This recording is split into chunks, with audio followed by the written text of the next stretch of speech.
Yeah, man, we are live. It is Thursday night reality check, and we've got an awesome guest tonight.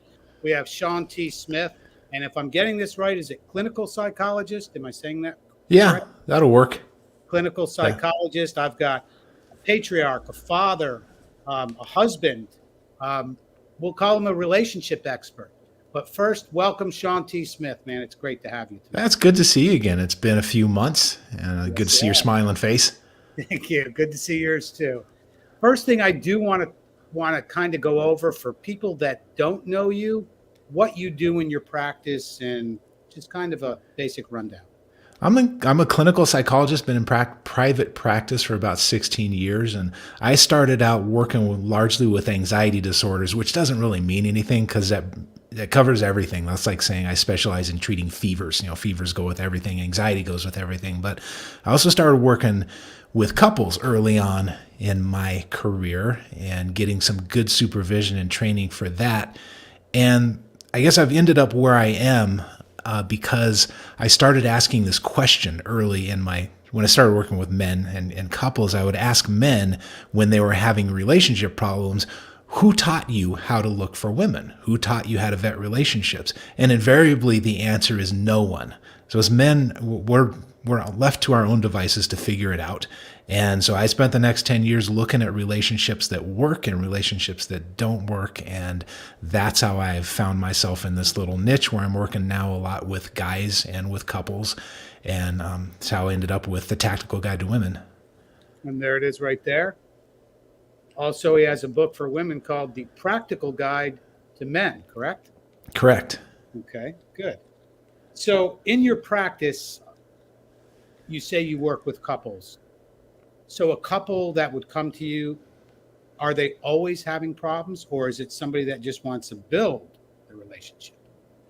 It's usually people who are having some problems, and sometimes it's people who are getting into a relationship and they're like premarital stuff, and they're trying to sort out what kind of problems they might face down the road, which is really fun work because if I can help them identify the patterns that are going to get in their way, it can save them decades of problems. It can save them from divorce potentially if you can catch those things early. Mm-hmm. Now, one of the things that I think that I'll say specialize in, we'll say in the umbrella of the manosphere, would be vetting. And you've talked about that a lot. What is vetting? Vetting is, yeah, that's a good question. Vetting is just choosing the person and making sure that they have the qualifications. And that's really what the Tactical Guide is all about. It's about making sure that whoever you're looking at, that she's got the qualifications, meaning she's got some bare minimum competency to operate in relationships, but then also she's got shared values and she's got good character. And so the first part of the book is getting yourself sorted out so that you know where you're going before you start taking on passengers. Mm-hmm. Now, it goes the other way also. Mm-hmm. Can a woman vet a man? Absolutely. What is Yeah. Do you ever talk to Taylor Burrows? No, but I know who she is. Yeah. She talks about it a little more from the female side about vetting men.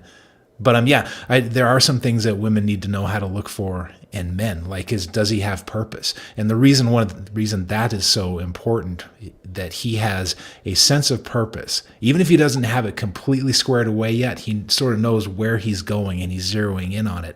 The reason that's so important is because that's central to a man's existence, not just for his own mental health, but it's something that society demands of us. All societies throughout time demand that men provide something. We have to give more than we take. And so if you get into a relationship with woman gets into a relationship with a guy who hasn't gotten that sorted out yet, or he doesn't at least know what direction he's going in, then the relationship can be going along and he can figure it out and he can make a complete left turn, and now suddenly their values are not aligned, or he's just drifting, in which case he's going to be miserable and she's going to be miserable and everybody's going to be miserable. Mm-hmm.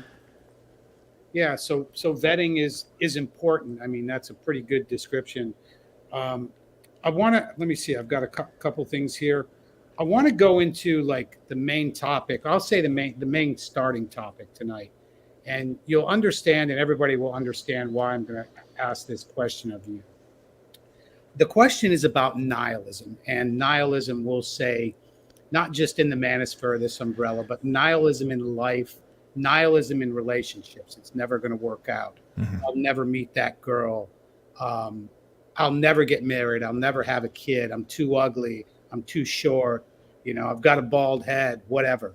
So let's talk about that. Do you ever deal with that in your practice? It doesn't tend to come into my practice because somebody who has given up to that extent, I mean, what motivation would they have to try to fix the problem? They've given up on the problem. There's different degrees of hopelessness. There's this concept in psychology, and it wasn't invented in psychology, but it's creative hopelessness. And what that refers to is that you've reached a point in life where you've figured out that everything you've tried so far to fix whatever problem it is hasn't worked. And so you've given up on all the old methods, and you are open now to trying something new because you're just so frustrated and desperate and you want to solve this problem. That's a kind of hopelessness that can actually be good for a guy. And back when I was really specializing in working with anxiety disorders, there are particular anxiety disorders like agoraphobia where the agoraphobia is where somebody has different versions of being unable to be in public. And it's rare that anxiety exists just by itself, but sometimes it is kind of its own condition.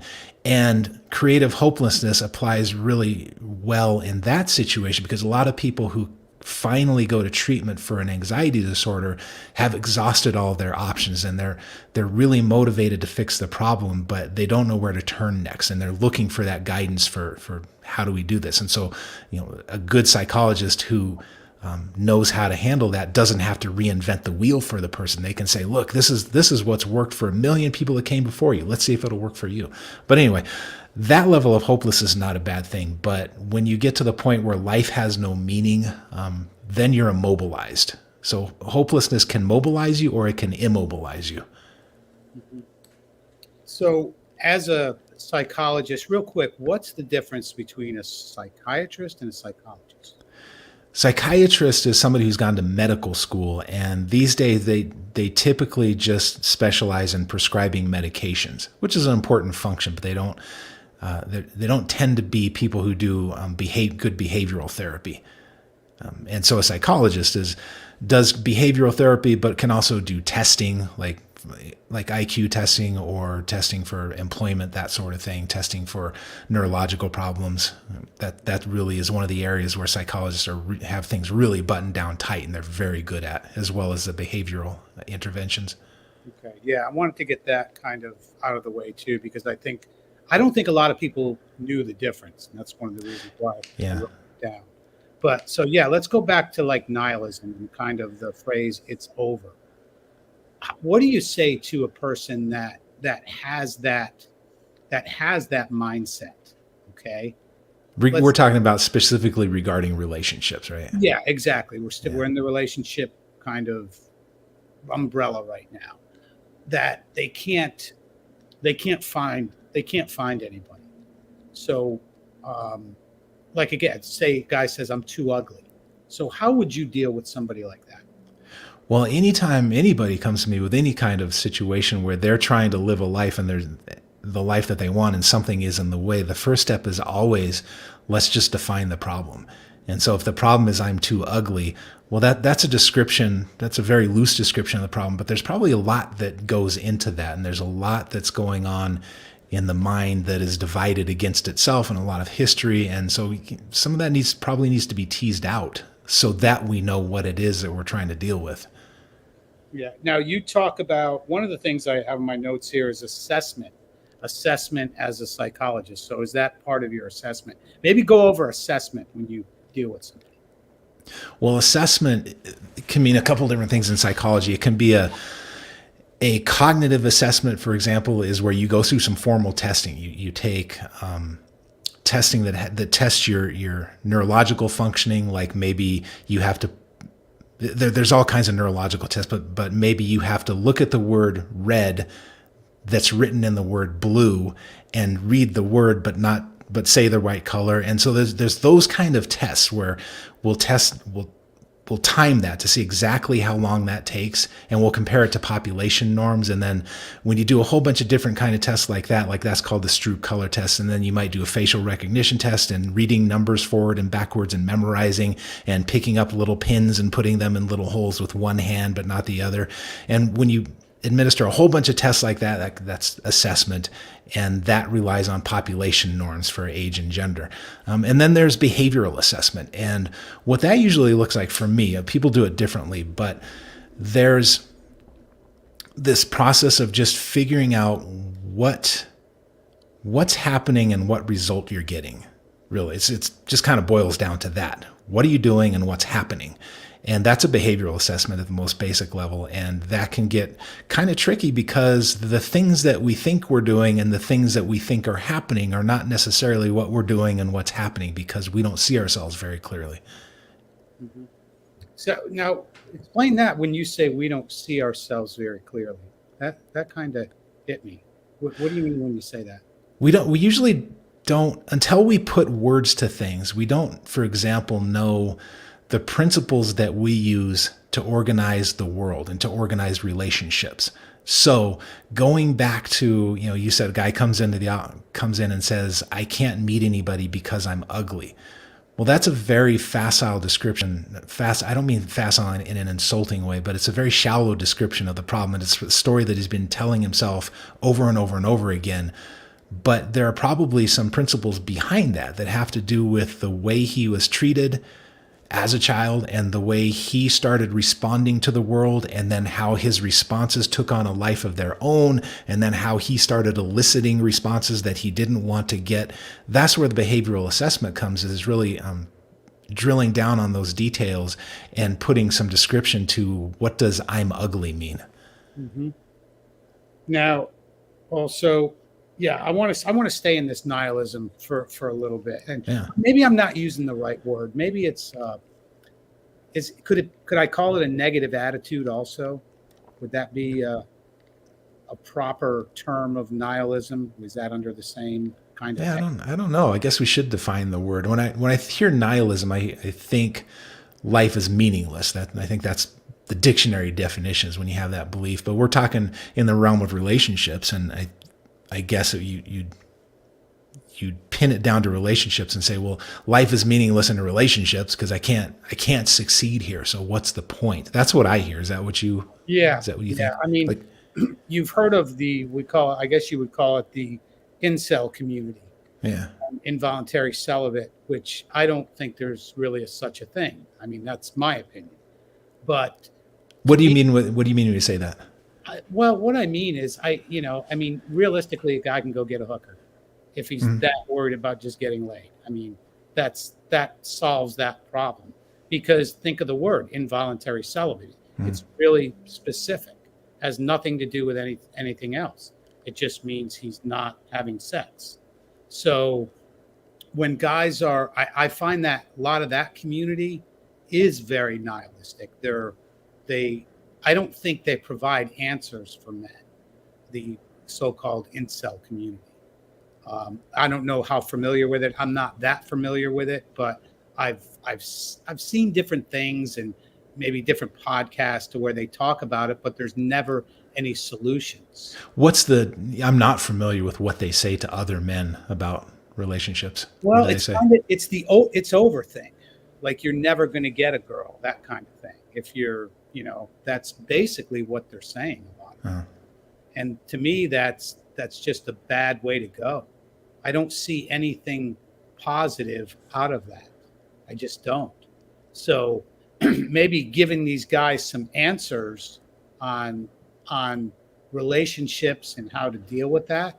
I think one of the things is in some of the red pill community is it's telling guys, and this is my evaluation of incel, depending on which community they came into, is that what they're told is that you can get this woman that's up here when realistically you can't. And I think that's a lot of the red pill community will tell you, you got to have game, and you can get, I know it's a sales tactic, and you can get any woman you want. So when guys buy into that, what they're doing, this is my opinion. what they're doing is they're cutting themselves out of the dating market when they should be dating at their level versus always trying to go for something higher. So that's kind of my assessment of incel. So I don't know what you think of that, or how do you deal with a guy that is going through that? Yeah, I've not heard that angle. I don't doubt that at all, but I've just not heard that angle before. Mm-hmm. Yeah, there's a thing that what I think is called looks matching with somebody of your looks, of your stature. How many times have we seen, you could be in Walmart and see two big, fat, and happy people. Yeah. You see what I'm saying? So I think there's communities that bring guys to a level that I don't want to say that you can't achieve, but you can achieve. And it's hard to say that to somebody. You know what I mean? Yeah. Yeah, that's really interesting because in the evolutionary literature, evolutionary psychology literature, they call it assortative mating, where people tend to kind of go for their own level, essentially, in intelligence and attractiveness. Yeah. And so you're saying that a big piece of the incel community is guys are not following that instinct. Yeah. Yeah. And I think what it is too is I think that I was going to get into this about groupthink, which I think is the tribes and things are important. But I think a lot of times guys want to live up to that group. Okay. Live up to the standards of, a guy will have a picture with a girl, or his girlfriend is beautiful and his girlfriend isn't in the other guy's eyes. So I think it's a standard that people are trying to live up to. So I think that individualism is lost in certain groups. And to be a part of that group, you've got to say everything that's in that group, and I'll say it, AKA the Rolosphere sometimes. Okay. That's kind of my thoughts on that. So, but you see what I'm saying? So it's kind of I believe in groups, tribes. I like that. I believe men should talk. I think it's positive and it can be. But when you try to form your life to fit in that group, I think that's where it's a failure. Yeah, I would agree. And you got me thinking about this idea that guys are not following the injunction that we go for our own level. And there's a reason for that, because that's where, like you're saying, that's where you're going to succeed. And then I think, well, why?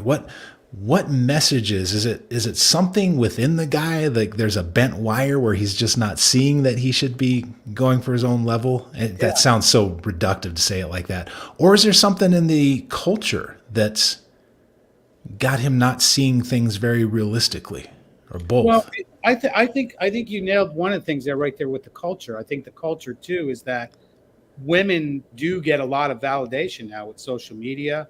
A woman that is here is propped up way up here. Mm-hmm. She can, the facts are, a disgusting woman could post a picture on Instagram and she's going to get thousands of likes by a bunch of thirsty dudes. So the validation, I think, is one thing that is affecting that, to where, and I think it affects both parties, because now that woman is being validated where she should be right here, she thinks she's up here. I mean, that's my opinion on that. Yeah. So what does that do to the dating market? I think it damages both parties, because they won't end up together where people should be together. Yeah. So here's part of the messaging that I think some guys are getting. You hear, and there's some truth to this, that on apps like Tinder, that the top 10% of men are getting 80% of the women, or whatever the numbers is, some ridiculous number where it's completely disproportionate. And people are hearing that that's the case on the apps. And then they're also, I have heard red pill guys say this, not directly necessarily, but they're not making a distinction between the app world and the real world. And so the implication is that because that's the way it works on Tinder, that's the way it works in real life. And that is not the way it works in real life, because in Tinder, female choosiness is all that matters. Male choosiness is completely irrelevant there, unless you're in that top 10%. So male choosiness gets taken out of the equation and people matching up with each other. Whereas in the real world, when you're networking with people at the gym or at work or the grocery store, you actually have real world connections. Then women are, two things are happening. Number one, women are looking at more than a picture and a description. They are seeing the things that women key in on. They're seeing your behavior. They're seeing how much of a leader you are. They're seeing your charisma or your lack of charisma. They're seeing your humor, which is a marker of intelligence. They're seeing all these little social cues that are deprived of them on Tinder. So that's one thing that happens, and that shifts the balance. And then the other thing that happens is that because women are seeing this and then they're expressing a little bit of interest, or they're even just communicating, having conversations with men that they may or may not be interested in, then men become choosy. That's how it works in the real world. There's a terrible lack of distinction between what happens on these dumpster fire apps and what happens with men who are out in the real world connecting with real people. They have much better options. Mm-hmm. And I think, so getting back to the incel question, I wonder if that's part of the nihilism too, and the desperation, in the sense that there's no way you can win, is because guys are thinking that the apps are real life. Mm-hmm. Okay. Yeah. A couple comments here. It's funny. One guy says, "Is Dr. Smith advocating game?" And that's kind of a joke here. Hell yes, I'm advocating. Yeah, game matters. Yeah. And it's your looks, money, and status. And yeah, I believe that too. So yes, looks can be faked to some degree on the apps. Status can be faked on the apps to some degree. Money can absolutely be faked, but in the real world, it's harder to fake status. And status has some genuine markers that are difficult. You can fake them for a little while, but you can't fake them very long.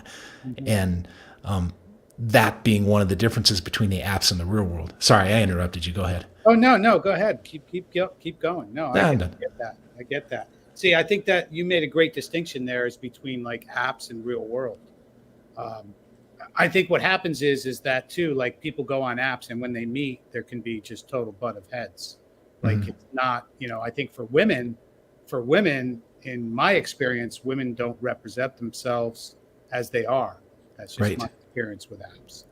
Yeah. And that's another reason that in the real world, male choosiness comes into the equation. Mm-hmm. Yeah. I want to go into a couple things here next.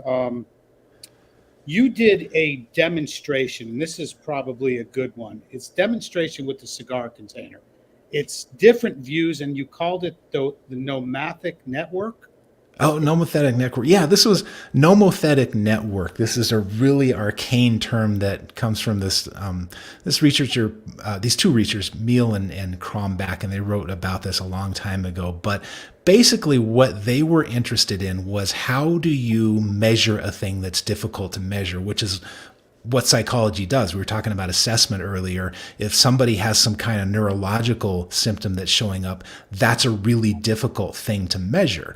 And so that's why we have all these tests. And what Meal and Krombach were talking about when they talked about the nomothetic network was essentially pointing different tests at the same thing so that you're looking at it from different angles. And it's not a revolutionary concept. I mean, anybody who's ever worked on an engine or something, you look at it from all kinds of different angles, but it was revolutionary in the sense that they were doing mathematical versions of this. And so we're still doing mathematical versions of this because of what they did.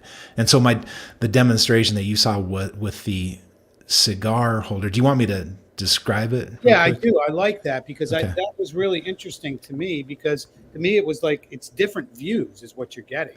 But yeah. I would like that.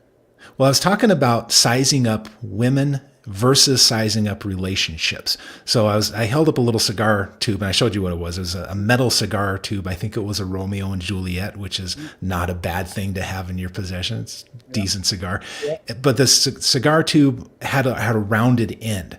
So if you only look at the end of that, let's say I show you a picture of only the end of that, you see this thing that looks kind of rounded. It could be a bowl, because you can't tell if it's convex or concave. It could be a ball bearing. It could be the end of a ball peen hammer. It could be all kinds of things.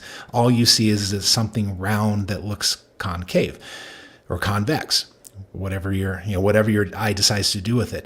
But then if we add another view, I show you another picture. This time it's the lateral view. You can see the side of the cigar tube, and maybe you can Now you know exactly what it is because you have these two different views. And the cigar container is kind of it's not the greatest example because it says cigar right on there, but just for purposes of example, when you had only that one view and then you added a second view, all you did was increase the amount of information you have by 100%. So this is a nomothetic network. You're looking at a thing from different angles. It's a very loose interpretation of a nomothetic network, but it's a word that sticks in my mind. So all you did was increase the amount of information by 100%. You doubled it, but you did much more than double your understanding of the object. So the point I was making about this is that when you look at a girl and a girl starts to get your attention and she starts to, she's saying all the right things and she's doing all the right things and she pushes all the right buttons, and you have one view of the situation. You see this girl and maybe you have a sense of her personality. But what you don't have is a sense of the relationship that would come about if the two of you entered a relationship. And the relationship is a completely different thing from the person. The person may be wonderful, but the relationship is garbage because you two don't match. And so that the point I was making is that when you're thinking about bringing someone into your life, when a man is thinking about bringing a woman into his life, it's important that you don't just look at the one narrow view. You have to look at the person, but then you also have to look at how the relationship is starting to unfold and treat the relationship as its own entity. And if the relationship is showing signs of going nowhere or being destructive, then it doesn't matter how wonderful the person is. She can't be a part of your world unless you want your world turned upside down. Mm-hmm. Yeah. Like, okay, I'm trying to phrase this now. So I think there's a lot of guys that think when the woman's attracted to them, like they don't have the choice to not vet her. In other words, Yeah. her attraction is to him. Like that's it. I've got to go with this. Yes. And as men, we got to learn that sometimes you can walk away, even though there's great attraction. It's okay to walk away. There's circumstances where you have to walk away. Absolutely. So yeah, you nailed it. Guys think that, oh, if she's into me, well, that answers the question.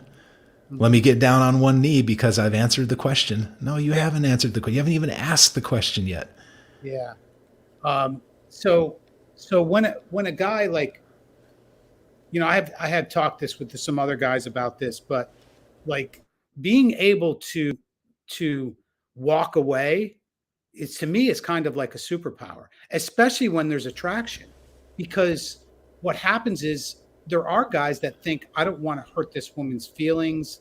I don't want to, I don't want to be the bad guy. And I'm sure every guy, that's watching right now has been through that. I know we have a lot of bravado and macho where I can just say, the hell with her, but there's always a human element, especially if you spent time with them, you know? And then after 3-4 months, you're like, man, this is not for me. So what does a guy have to do to get that in his mind to say, you know what, I should walk away?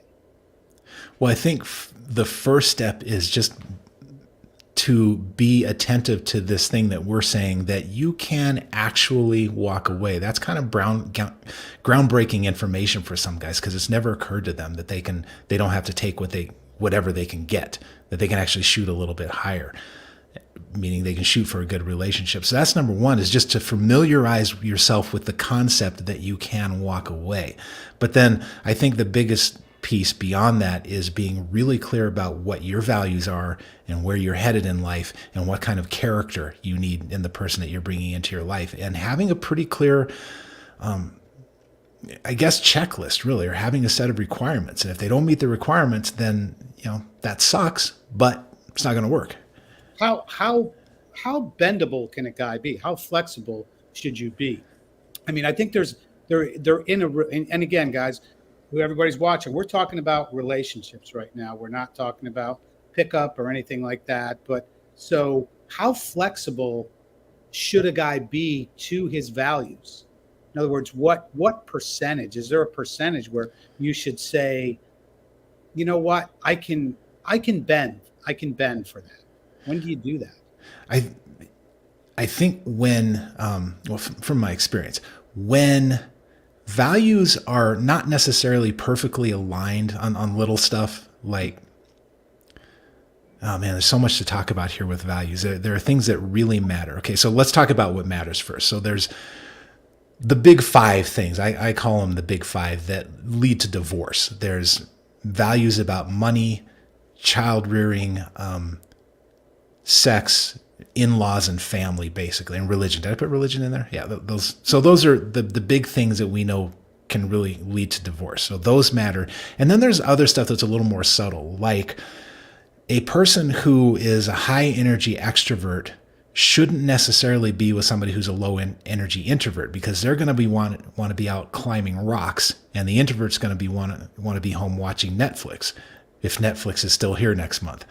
So that feels good at first in relationships, and this is what's tricky, because the extrovert gets the experience of the introvert and says, oh, this is kind of nice. I can actually hang out indoors once in a while. This feels pretty good. And the introvert gets the opposite experience. It's kind of nice to get dragged out once in a while. So at first, that kind of thing feels really good. But down the road, those differentials in energy, they cause huge problems. So those are some values that feel kind of good at first, end up being big problems down the road. Like another example is somebody who's really agreeable is kind of attracted to somebody who's really disagreeable.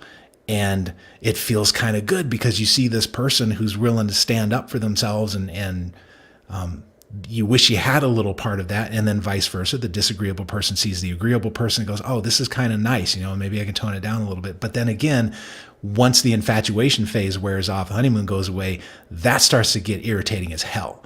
So those kind of values are subtle, but they're really important. Now, there's other stuff like I value, I'm just using this as an example, I value working on cars in my garage. I value using my time in that way. If I want to do that, and that's important to me, and my wife isn't into it, that's fine, as long as she can support it, as long as she's not getting pissy about it, as long as she's kind of interested in it, even though she's not participating.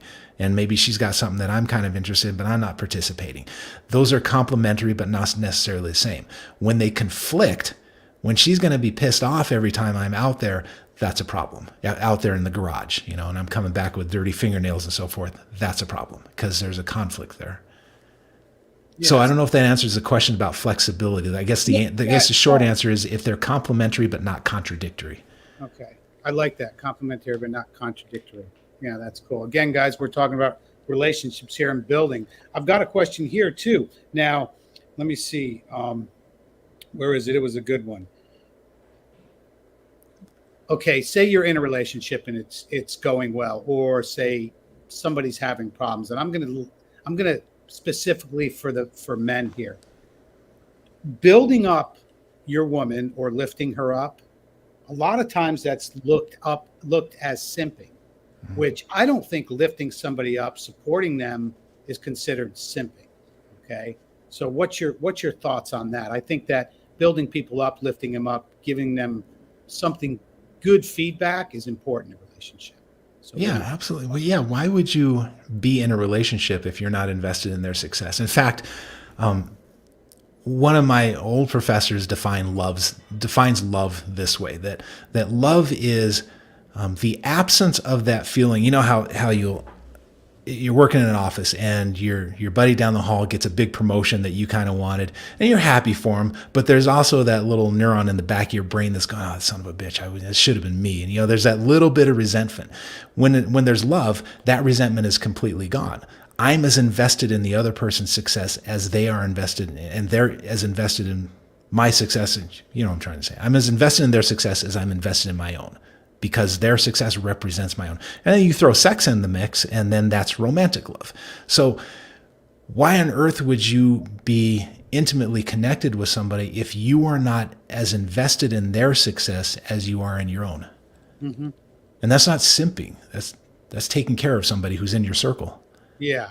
And that's kind of the way I feel about it. That's why I asked that question, because it's like a lot of times it's anything you do for I'm trying to think of the phrase, the explicit, you know, joy of a woman. It's wrong, especially if it's your woman. Mhm.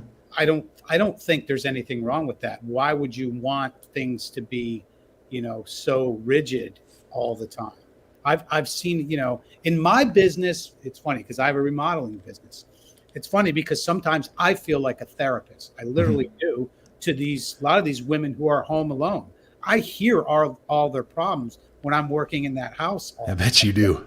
and it's ridiculous. I mean, some of the stuff you nod your head and to be honest, a lot of it's just complaining, just straight up complaining. So So you see guys that are lording it over their women and not wanting them to succeed. yeah, I think kind of holding them back, holding them down. Yeah. I don't see where that builds a healthy relationship in any way, shape, or form.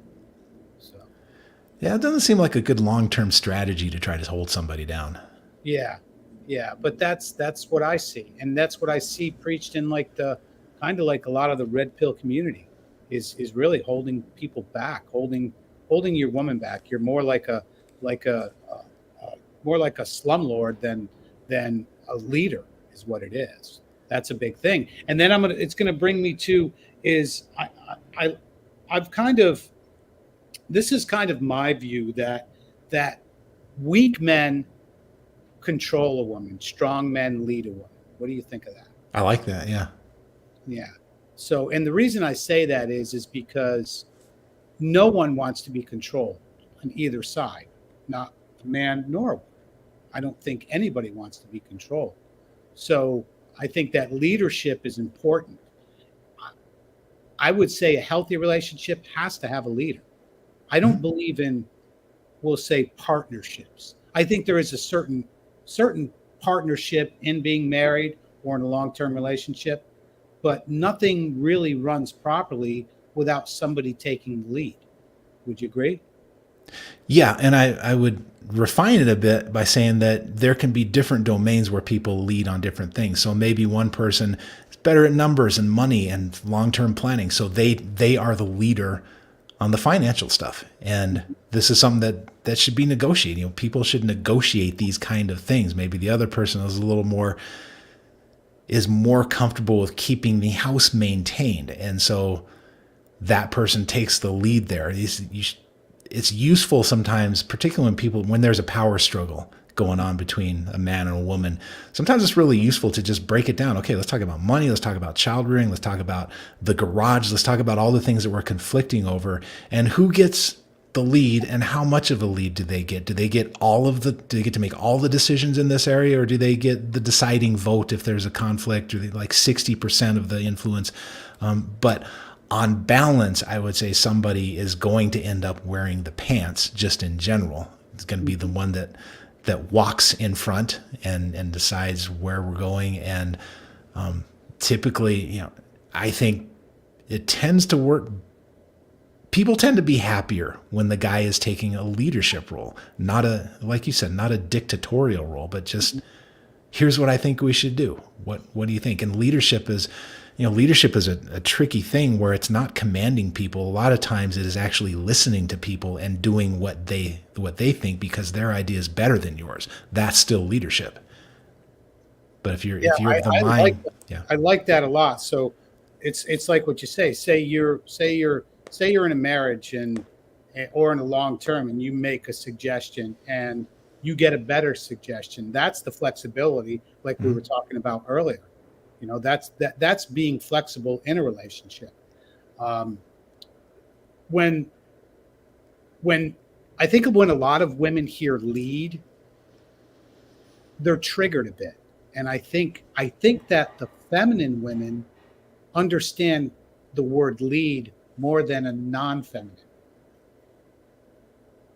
Yeah, that's interesting. So one way that women become non-feminine is through feminism, where they learn that men are the enemy. Now, there's different people mean different things when they say feminist. Some people say feminist and they mean that there should be equality of opportunity.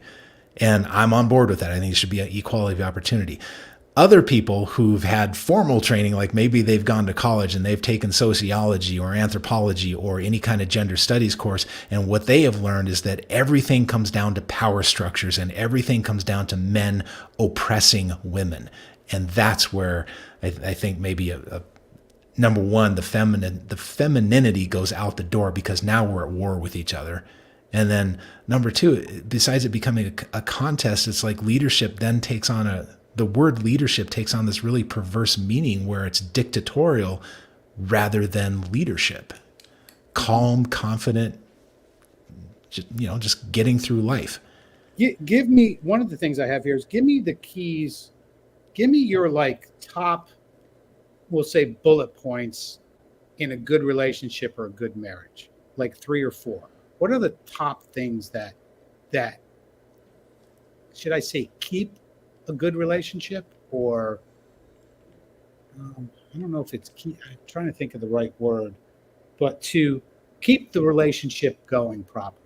What are like 3 or 4 key elements? Yeah, I don't really know how to answer it because it's different for every couple, because every couple has their own set of values and what they're trying to accomplish, and hopefully they're on the same page. But I mean, there's some basic stuff like sex and being able to sort through disagreements and little conflicts without having them turn into big disagreements and big conflicts. That's probably the biggest one right there, is just being able to argue about things constructively and have the arguments be pretty minimal and pretty directed and pretty constructive. Did I say that word already? Yeah. Okay. One of the things you had mentioned was shaming as a tactic. Mm-hmm. How women can shame men. Kind of dive into that for me a little bit, because you talked about that briefly. I did talk about that in my 21 speeches here. I talked about shame, and I talked about how it's a way of aversively controlling men, that women seem to have this ability to make us feel bad about what we're doing. And we have this inborn tendency, it seems like, it doesn't seem like, it is the case that we have this inborn tendency to take care of women and to keep them safe. And so if we're getting the message that we are failing in that regard, then something in us says, oh, I need to clean up my act. And shame is we can talk about, we can define it a little bit. We can talk about what it's for from an evolutionary perspective if you want. But the question was, what do women do with shame? So women, I think, if they're not being very kind, they use shame to control us rather than just advocating for what they want like a grown-up. Now, I talked about that in my speech in 21 convention, and then Will Spencer got up and gave a speech where he did it so much better than me. He described so well how, and I'm going to boil this down probably not very accurately, but he said basically that the strength we are given as men is physical strength. And so we can lord physical strength over women. It's not appreciated. It's not when we do that. And we shouldn't, it's not good when we use our physical strength to control women. It's, in our system of lots of salt, as it should be. Women, their weapon is shame. And that's what they use. That's their version of physical strength. That's what they use to control and manage us in a malevolent, pathological way. Yeah. Now, what about shame on the other end? Because anytime I ask a question about like man or woman to man, I like to reverse it. Like let's use the other way. So shaming tactics by men. That's unhealthy also, isn't it? Yeah, I think so.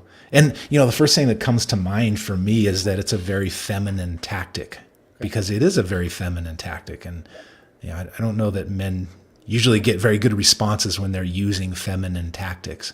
Mm-hmm. Feminine pathological tactics, like shaming. Yeah, because that was interesting to me, because I've never really heard that. Have I experienced that? Absolutely. I think every guy has. Being shamed into compliance. Yeah, absolutely. Yeah, shamed into compliance that's huge. What would be like a typical shaming into? Give me like an example. What would be a typical example? Little subtle stuff like, The man says to a woman, I'm kind of worried that your mom is getting a little too vocal about how we raise our children and wanting to have a conversation about that. Her response, if it was shame-based, might be something like, "Oh, you don't like my mother?" which is completely unrelated to what he said. And it might be a shaming attempt to get him to stop talking. And that's really what shame does.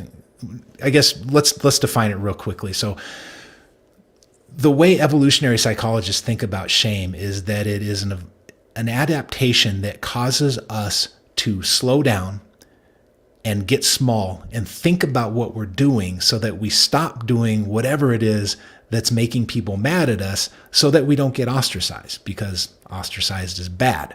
So shame, when it's used against us, it's capitalizing on that. It's getting us to tell ourselves, sit down, shut up, stop rocking the boat. And so when a woman, so my little hypothetical, man says, "I want to talk about how your mom is sticking her beak in our child rearing," and she says, "Oh, you don't like my mom," that's her capitalizing on his circuitry that says, sit down, shut up.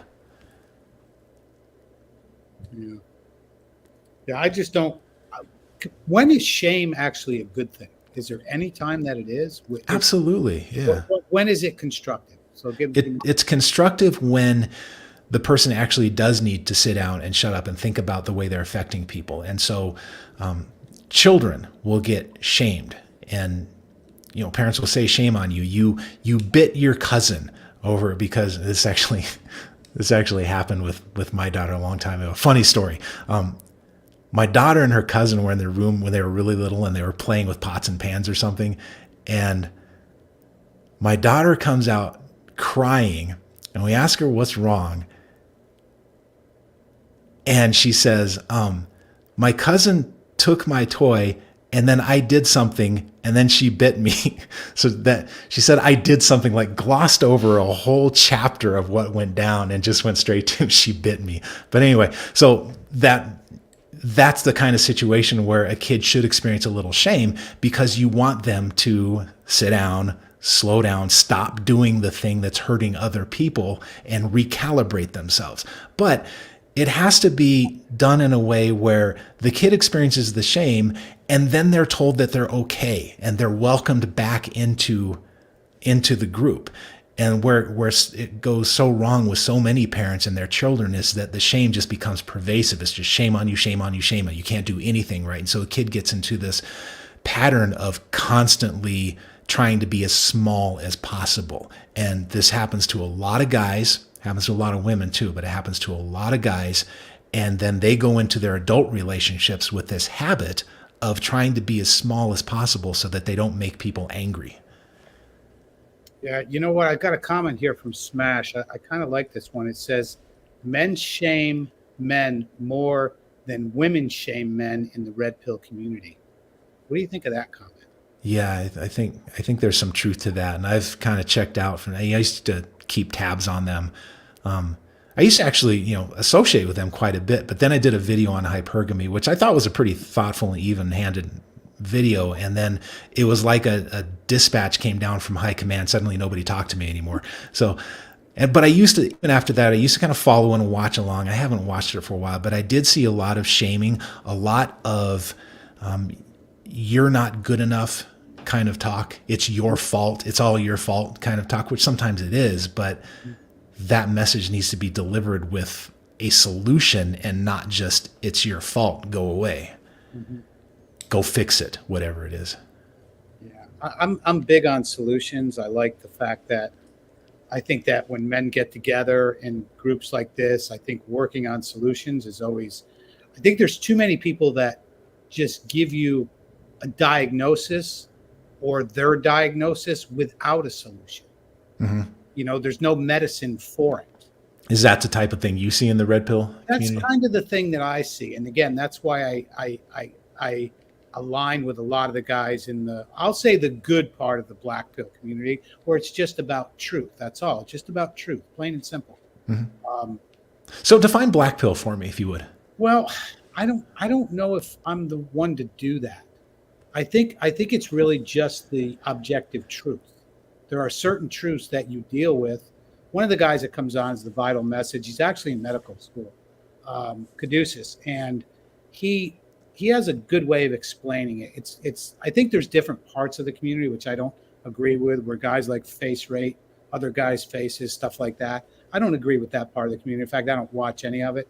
I do agree with the part that deals with just truth, simple truths. Like I believe that attraction is not a choice. I think there's certain things that are just, it is what it is. There's, the word game is a big one, in the black pill community. Like there's no such thing as game. Game is considered social skills. I think the word game has been kind of, it triggers me too when I hear somebody say game, because I don't believe you can game your way into a woman. If there's no attraction, I think that after you meet somebody and there's attraction, yes, you can have good social skills to continue and move maybe into a relationship or have something that's valuable or whatever you want out of meeting somebody. But I think it's more along the lines of truth. In fact, the people that I associate with, I think it's positive, and there are solutions. Whether I don't agree with the solutions all the time, which I don't, but there are solutions that are offered, and that's what I like. That, to me, that's the black pill community that I'm aware of. So basically, I think it's Caduceus said, use the world as your laboratory and go out and experiment. In other words, see what works for you and then deal with it. And I think that's the issue in a lot of the red. To me, this black pill is really, it's the new red pill, is what it is. Okay, to me, again, I think the whole red pill was bastardized by Rolo, and it's Rolo's way or no way. Yeah. And I just don't think he's one to give. I mean, and I hate, whatever. I don't even like talking about the guy, but I don't think that. I think he's just an intellectual bookworm, and I as much as I say I was a part of that, I'm glad I'm out of it. I really am. I think that, to me, is nihilism. That's the biggest nihilism there is. That's not real truth. To me, real truth are things that I've lived in my life. So to me, that's the black pill community that I know. I have a lot of disagreements with a lot of these guys too, and that's okay. I have no issue with it, Yeah. But also, at the end of the day, we can also disagree as men and move on, and that's important. But that's what I'm finding about, 21 Studios here in the chat. He says black pill is old red pill manosphere. And that's exactly what it is. Okay. Exactly what it is. You're just dealing with the truth. But I'm noticing that since I've associated with a lot of these guys I consider my friends, is that they do offer solutions, and solutions are important to me. There's one thing I say on here is, like myself, like for you give advice, and that's good. I don't give advice, I just give support. Actually, I try not to give it specific advice, and as a clinician, I never give advice, because it's one of the first things you learn is you don't give advice. But I will try. What I try to do instead is talk about how things tend to work, and it might not apply to you, but there are some truths that apply to most people. Yeah, I think there's certain truths that are just, they're universal truths. Yeah. And I think the sooner that men understand those, like we were talking earlier about, like being able to meet somebody.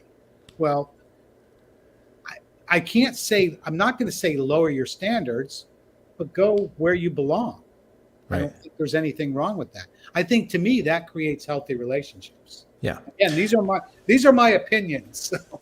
Well, yeah, I'm with you, but I think one of the good messages, there are a lot of good messages from the red pill, whatever, the red pill, as I remember, at least as of 6 months ago, last time I checked in on it. And one of the good messages is that you can level up yourself so that you have more options. And that's a useful message. Mm-hmm. That there's a lot missing from the red pill. And I think that that version of the red pill, which sounds, red pill, black pill, but that version of the red pill is a place that every guy should visit for a few minutes, but it's not a place to live. And the reason it's not a place to live is because there's so much of the world that they don't seem to see. For example, they don't seem to see the value in networking with people in real life. For example, they almost, I don't know if they discourage it, but they certainly don't seem to recognize it. They don't recognize the existence of love, really. It's that women can only love opportunistically. And I guess this is the Rolo pill, right? That women can only love opportunistically. Well, if you believe that, then you're not seeing this thing called loyalty and love and hypergamy. Things like hypergamy and loyalty are forces that balance against each other in our mind. And our minds are nothing but these big machines that are constantly pitted against each other. So if you're going to recognize something like hypergamy and opportunism, you also have to recognize that there's an opposite to that. There's an opposite, and it's loyalty. And women they tend to be very loyal if they can be loyal. The reasons that women leave men tend to be things like, we fight too much, he abuses me, or I abuse him, or there's substance abuse, or there's money problems, meaning, and that could be seen as hypergamy if a woman's leaving for money problems, but that's not usually what it is. It's arguing over money, that type of thing. These are the reasons that women tend to leave men. Once in a while, you find the woman who monkey branches, and she's just a gold digger and she's just an opportunist. Of course, those women exist out there, but if you can't see the other side of it, then you're selling only half of the story. And if you have a bunch of guys who can't see good things in the opposite sex, like the existence of loyalty and the existence of opportunity, but the existence of loyalty, if you're taking advice from guys who can't see that there's something good in the opposite sex, well, then what is it exactly that they're selling you? They're just selling you kind of a horror story that there's nothing but bad in the opposite sex. And the uncomfortable truth, they like to say that they are after the truth, and I believe that they are after the truth. But we all have our uncomfortable truth. And the uncomfortable truth for the Rolo pill or the red pill is that there are a lot of good relationships out there. There are a lot of good marriages. You don't hear about them because it's boring to talk about. It's like a plane landed safely today. Okay, well, that's not going to make headlines, but they're out there. And if you can't acknowledge that that's the case, then what are you trying to sell people? Mm-hmm. What you described to me a few minutes ago, to me, it sounded like reverse feminism, like the exact opposite. It feels that way to me. I'm going to stop talking here a minute because I'm talking too much, but I read a lot of feminist stuff. I've got a feminist textbook, the most popular feminist textbook that's taught in gender studies back here on my shelf. And I've read the whole thing, and it feels very much like the red pill. This competitive, men are only opportunistic, men are only out to get from us. It has the same vibe. Mm-hmm. Sorry, I'll stop now. No, I like it. I because when you were describing that, all I was doing was flipping it around and going, there's feminism just in reverse. Mm-hmm. That's exactly what it is. I think there's still a lot of guys. There's a lot of guys that, I talk to, and whether it be in this community, but, and I'll say this as an older guy to some of my guys that come on the panel and guys that talk in the chat. I think there's a lot of guys out there that say they don't want a relationship, but they actually, I think what they're projecting is that they actually do want a healthy relationship. And I've told guys this, man, if you want that 2.5 kids, the picket fence, the house with the white picket fence and the dog, I think you should have that. I think there's things like yourself who teaches guys how to vet. There's dangers in, of course, legal dangers in marriage. We all know about that. But I think that I don't want to see, I'll even go back farther to where we talked about groupthink. I don't want to see guys lose out on something that they really want in their life. To me, that's important. If you really want that, well, there's a way to go about it in the right way. Mm-hmm. And I think that's why men like you are important in this community, especially when you talk about vetting. To me, that's the most important part. So there are a lot of guys that do want that. I can see that being an older guy. I can see when a guy's talking. Sometimes I think like he's not believing what he's saying. Mm-hmm. And to me, that's kind of the cues that I pick up. Of course, I wouldn't mention anybody's names, of course. What types of things do you see that make you doubt a guy when he's saying, I don't want this? I think there's when I see too much parroting, I call it. Parroting. Yeah, parroting of other people's stuff. It almost reminds me of somewhat of the Rolo pill kind of thing, where you look at, if I'm to go on a Rolo stream, you're going to see the same guys in the chat saying the same thing time after time after time for the past 5 years. So when I notice like a pattern of people, like what they're saying, or other people suggesting you need to do this, you need to do that, that's the part where it's their response when they talk to that person is what kind of triggers me and says, okay, he doesn't want that. I can tell by his delayed response or his stuttering or wanting to be accepted in that group. And I don't want to see guys go through that because, a successful relationship, a successful, we'll say, world is based on relationships and marriage and children. I mean, that to me is what builds a successful world. So, well, yeah, that's where civilization comes from. And I think one of the things that I see that makes me doubt when somebody says that they're not interested in women is when they say they're not interested in a relationship, but that's all they can talk about online. They're consuming all of this content, whether it's red pill content or whatever. They're consuming all this content that's about relationships that supposedly they don't want. I've known guys who actually have no interest in relationships, and guess what they don't talk about? They don't talk about relationships. Yeah. Exactly. That's kind of where I'm going with this. So if you're talking about it, then to me, that's a type of projection. Keep saying, I don't want that. I don't want that. But I think that is a type of projection that's kind of forced upon guys with this groupthink. Guys are so afraid of speaking out against a group or saying, hey, will you guys support me and guide me if I want this in my life? Afraid of being booted. Yeah. So that's the most human fear. I mean, that's probably the most fundamental human fear is being abandoned or being booted. Mm-hmm. And so we attach ourselves to whatever group it is, and then we don't want to defy that group. Yeah, it's kind of like when, there's guys, you've heard of monk mode, right? We've all heard of that.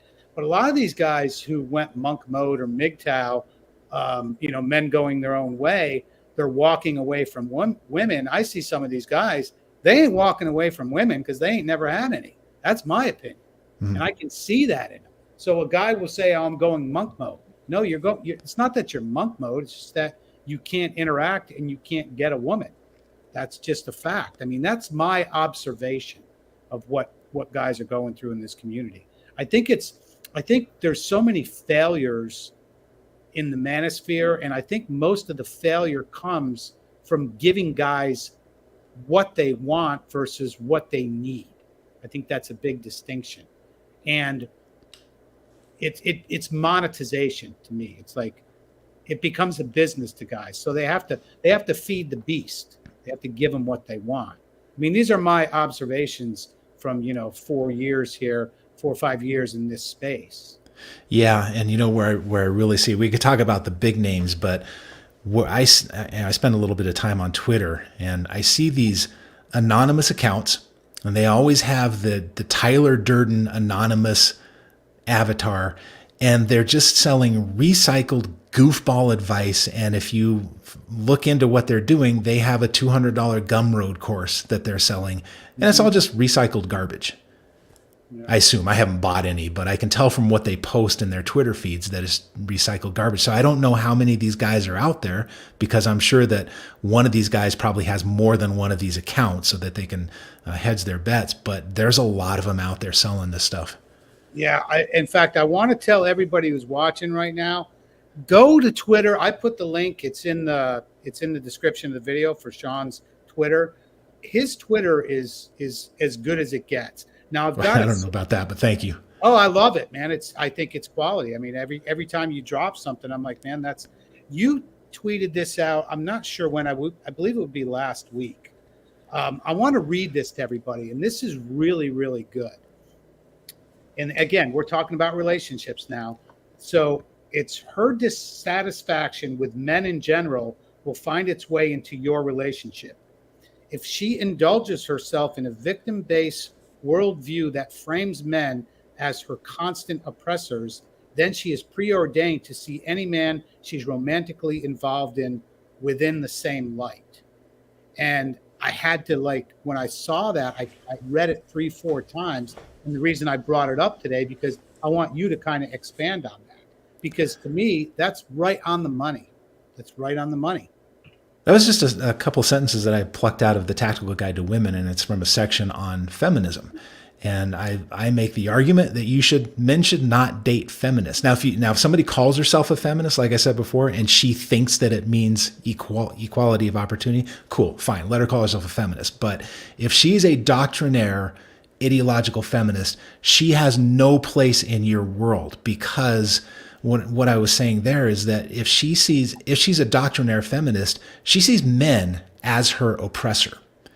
And if you're a man, if you're the closest man, what's going to happen, and I've seen this repeatedly, is you'll have a nice little honeymoon period where you're the good guy, but once that infatuation wears off, you become her oppressor. You become her bad guy. Because she has to have that bad guy to satisfy her ideology. Was that tweet, like you said, was that strictly toward feminism? Yes. It's not. Well, so, no, in general. But I mean, let's face it. Then that is a traumatized woman that's thinking that way in a big way. Yeah, she's traumatized, or she has just bought into an ideology. Mm-hmm. And she might be traumatized. She might have good reasons for being angry at men, and rather than sorting it out and taking care of herself, we could say the same thing for the red pill guys. Instead of sorting themselves out and dealing with their bad experiences with women, they're selling their experiences to other men. This is feminism. This is what feminism does. There are so many of them, the big thinkers, the gurus in feminism, they clearly have had terrible relationships with men, but they haven't sorted it out. They're just calling men the bad guy.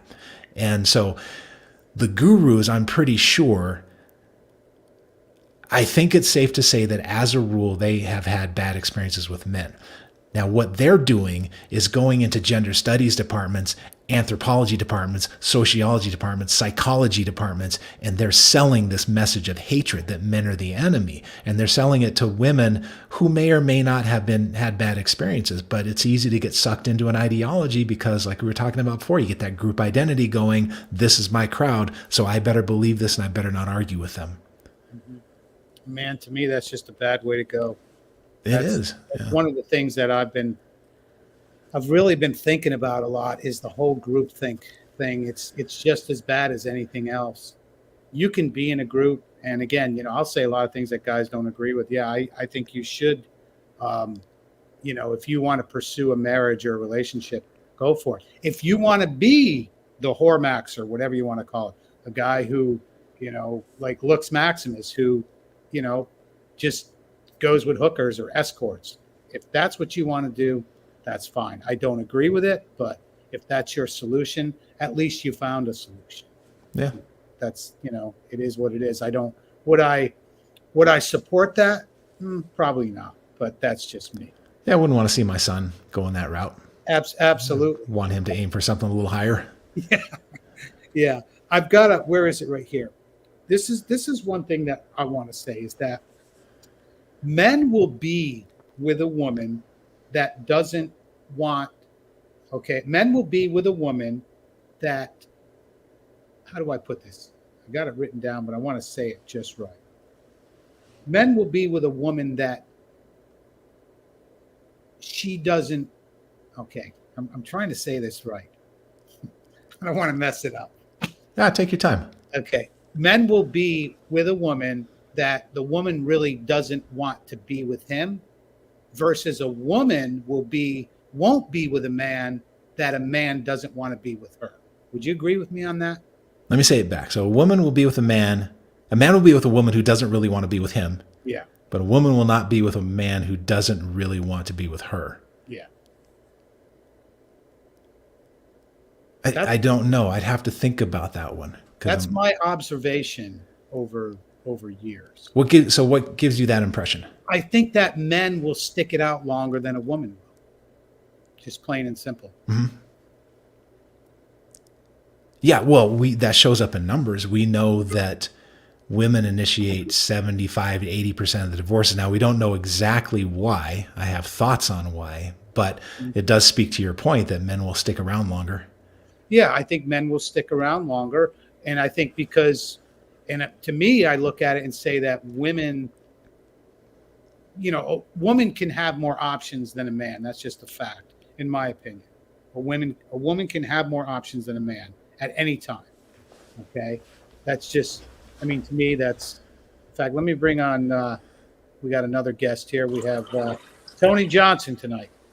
Howdy, howdy. Another Tony in the room. Glad to be here. Yes, sir. I've never heard you go by Tony. Only on this channel do I go by Tony Johnson. Okay. Good to see you.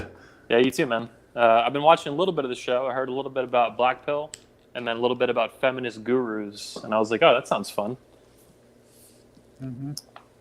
Well, I think we were building to the hypothesis that feminist gurus aren't really that different from Rolo pill gurus.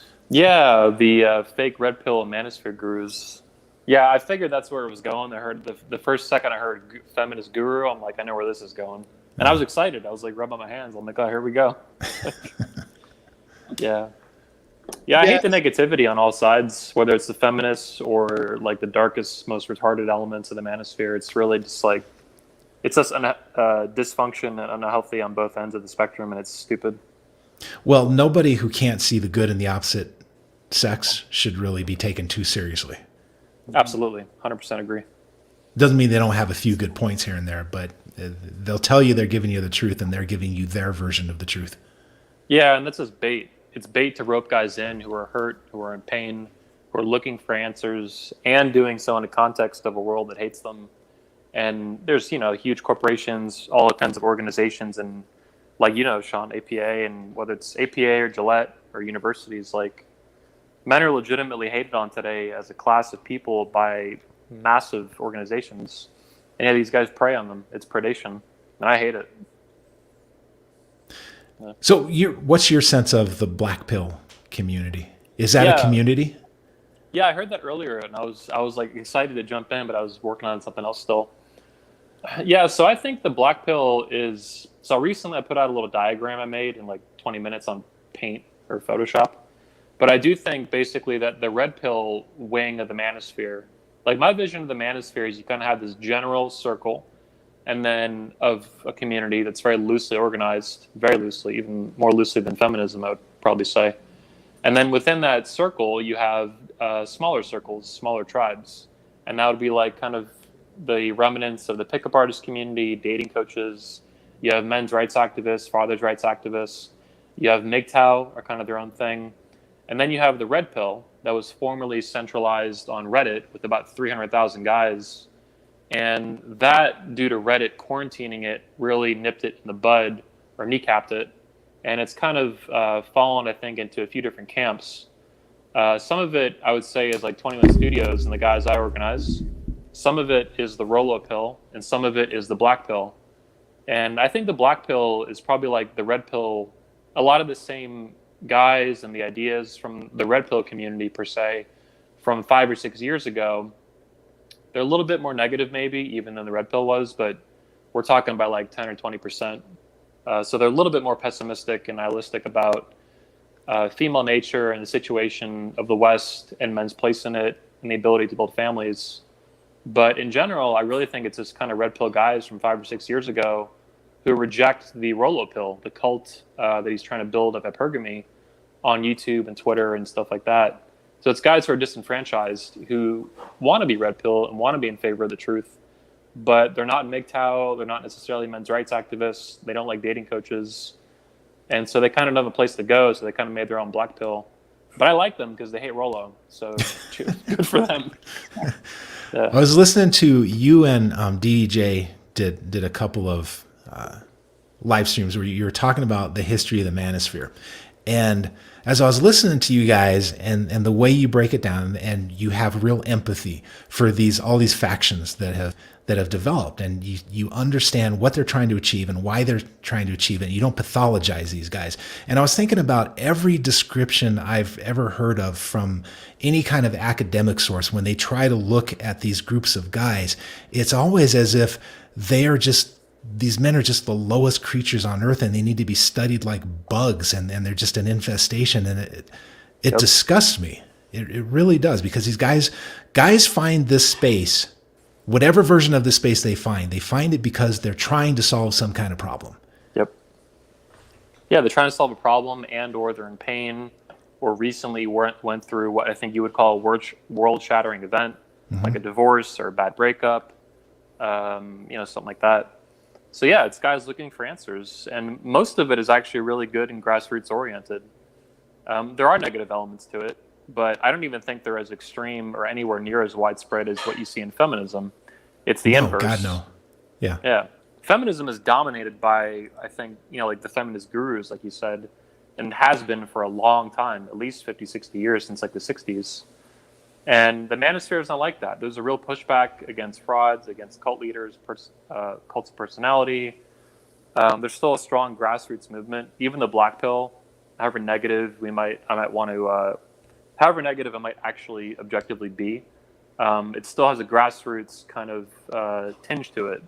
Like they really are annoyed by dating coaches who are fraudulent and don't bang supermodels, all day and night, 10 times a day, and are just, exaggerating their results and their relationships and the women they have sex with and stuff, and hiding it, and all the kind of goofy nonsense that goes on. Mm-hmm. Like there's a lot of like just legitimate fraud in the manosphere as an industry. And there's just a lot of positivity to the community, and it sucks that they get pathologized and treated like bugs, like you say.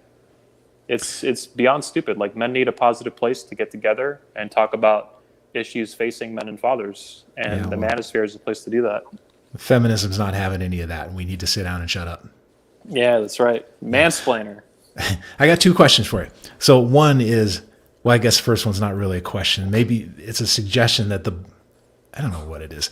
It's an observation that maybe the black pill community has a marketing problem, because if somebody hears that term black pill for the first time, what's going to come to mind to them is guys who are absolutely nihilistic and just, completely given up and just dark and angry and pissed off. And you guys are saying that's not what it's about, that these guys are just interested in truth.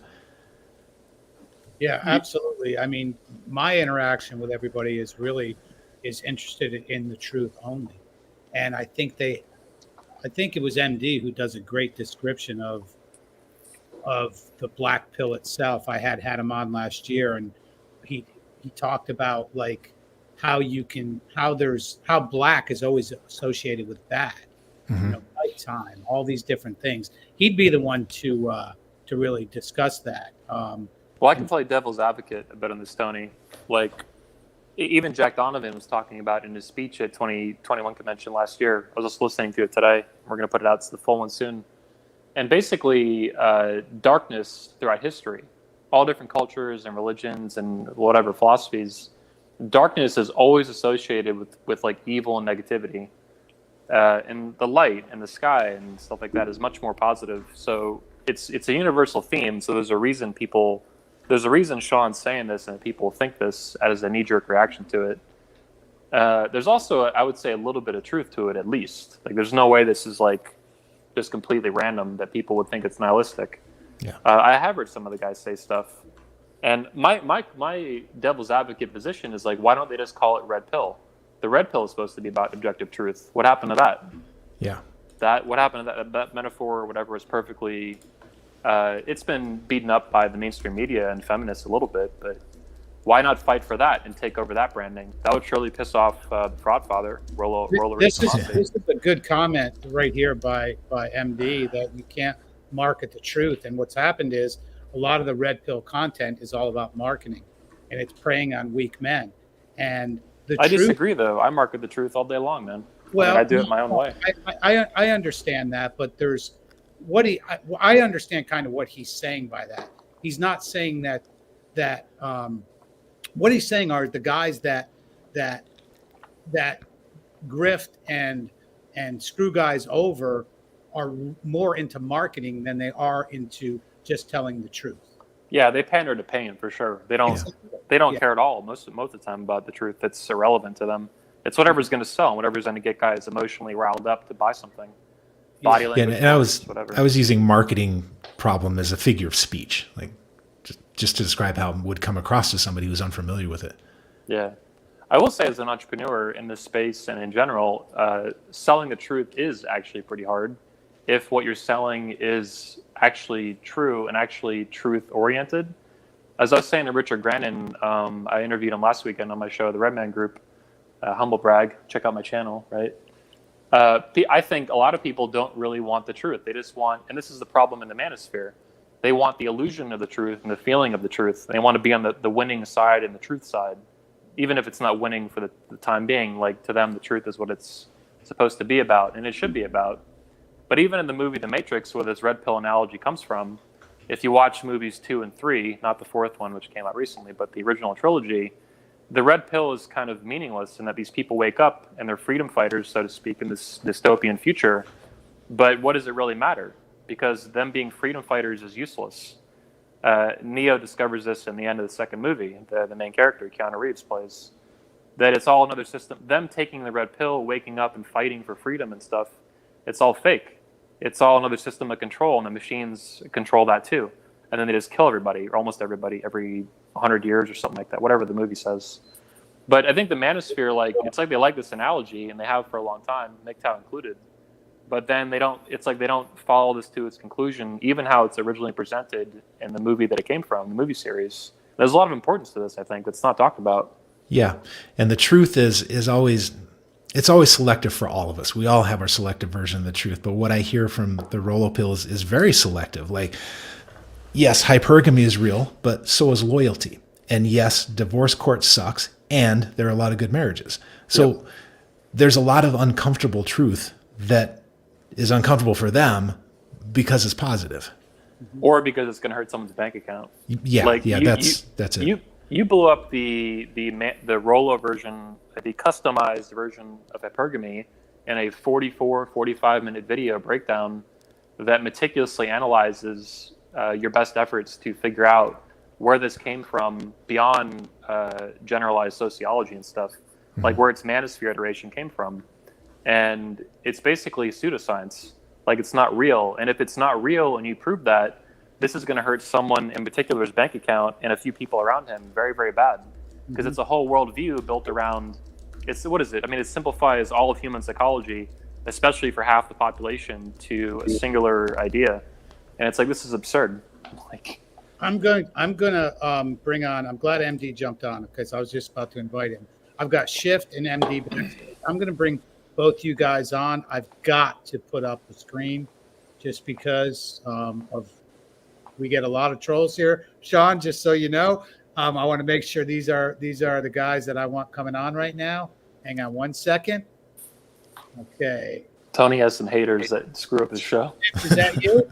Yo, what's up? Okay, that's you definitely, right? Yep, it's me. Okay, I want to bring on MD. MD, is that you? Hey, what's up, Tony? Yeah, it's me, man. Okay, Definitely. good. I know guys do recordings now too. So. Yeah. All right, we can drop it. So, yeah, welcome, guys. Welcome. I want to introduce you guys to Dr. Shawn T. Smith. Also, we have another author on here, Shawn. This is MD. He wrote the book, The Black Pill and the 48 Laws of Dating. So he's a fellow author. So I will check it out. Yeah, I'm glad you came on.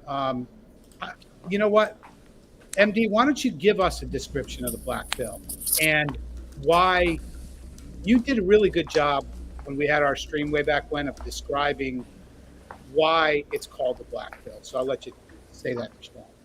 Yeah. Thank you. The black pill, of course, I had to do the chronology of it because the pills come from the movie The Matrix, the red and the blue pill, right? And then the red pill, how did that get into cyberspace? It got in through the truth movement after 9/11.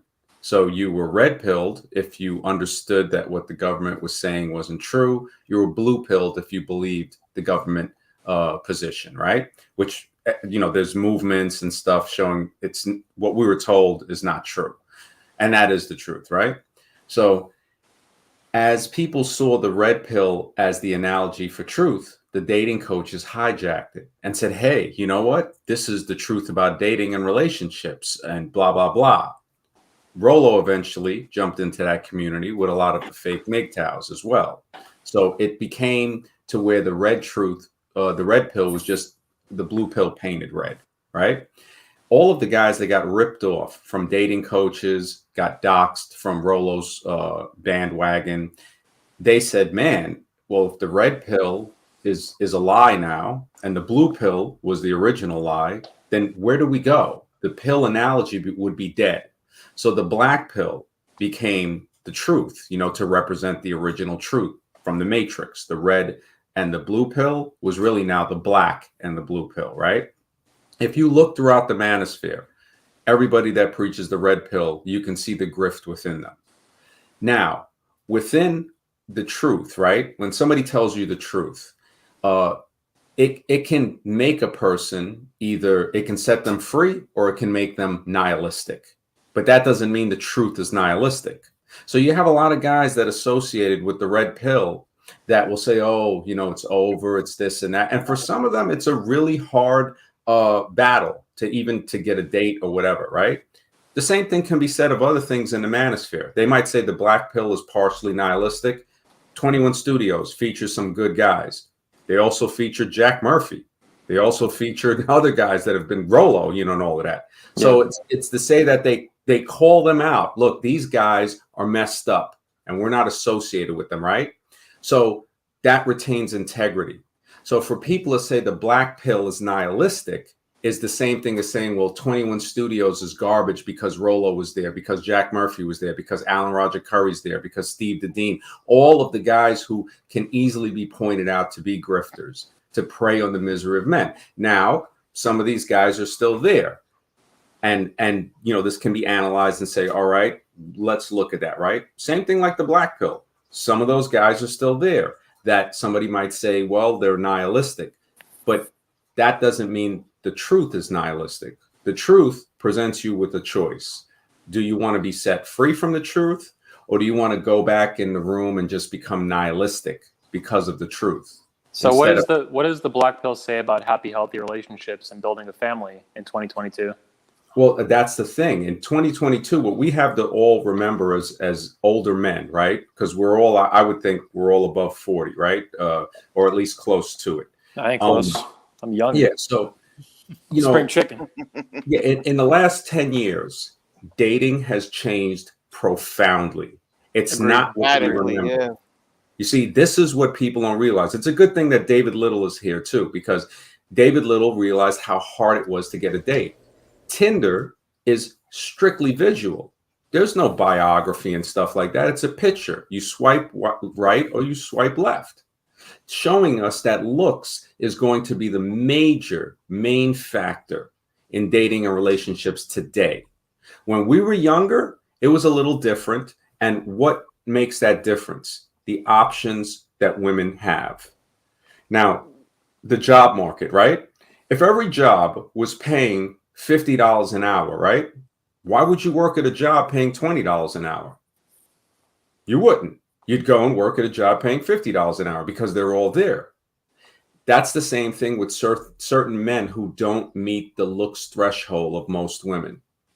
So they're not going to get dates. And this is something that is ignored by a lot of all of the dating coaches, a lot of the people in the manosphere. Then, like Tony said, you have these MGTOWs, these fake MGTOWs that they say they're walking away from women. And when you look at them, they're not walking away from women.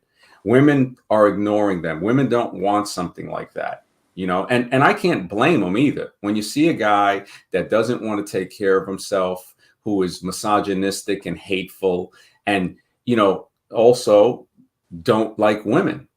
There's a lot of guys that masquerade as heterosexual men. Nothing against people who want to choose the other side of the fence. But when I look at behavior that is hateful toward women, that is not a heterosexual act. Like Troy Francis or?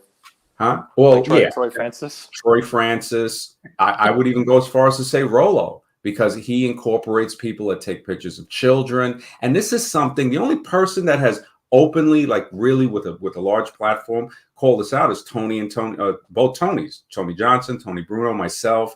There's very few people that have called that out.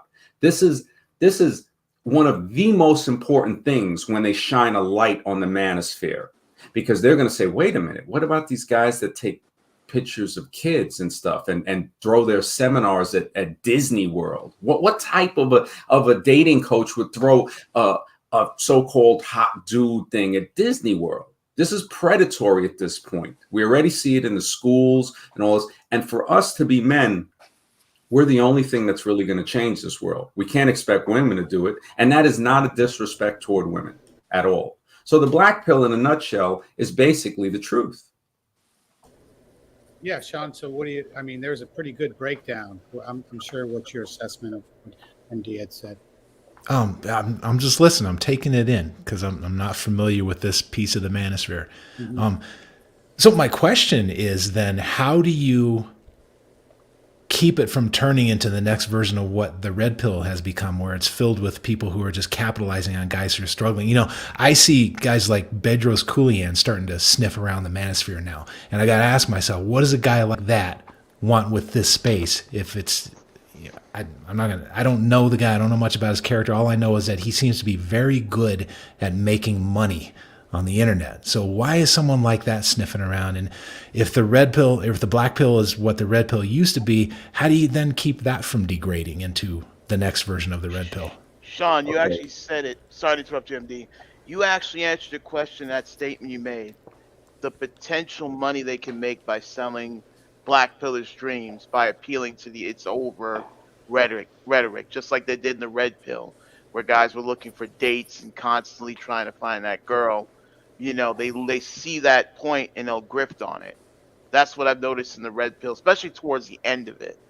You know, especially at this section right now where they're just harping on every guy that comes up and like trying to siphon money from them. Well, that answers part of the question, where he says, okay, what is this guy doing in the manosphere? The guy he mentioned is because the manosphere, there's a lot of money in here. It's multi-million dollar a year. Now, I didn't know it was that much until I got into it and started realizing, wow, these PUAs are making a lot of money off of the misery of men. The second part, right?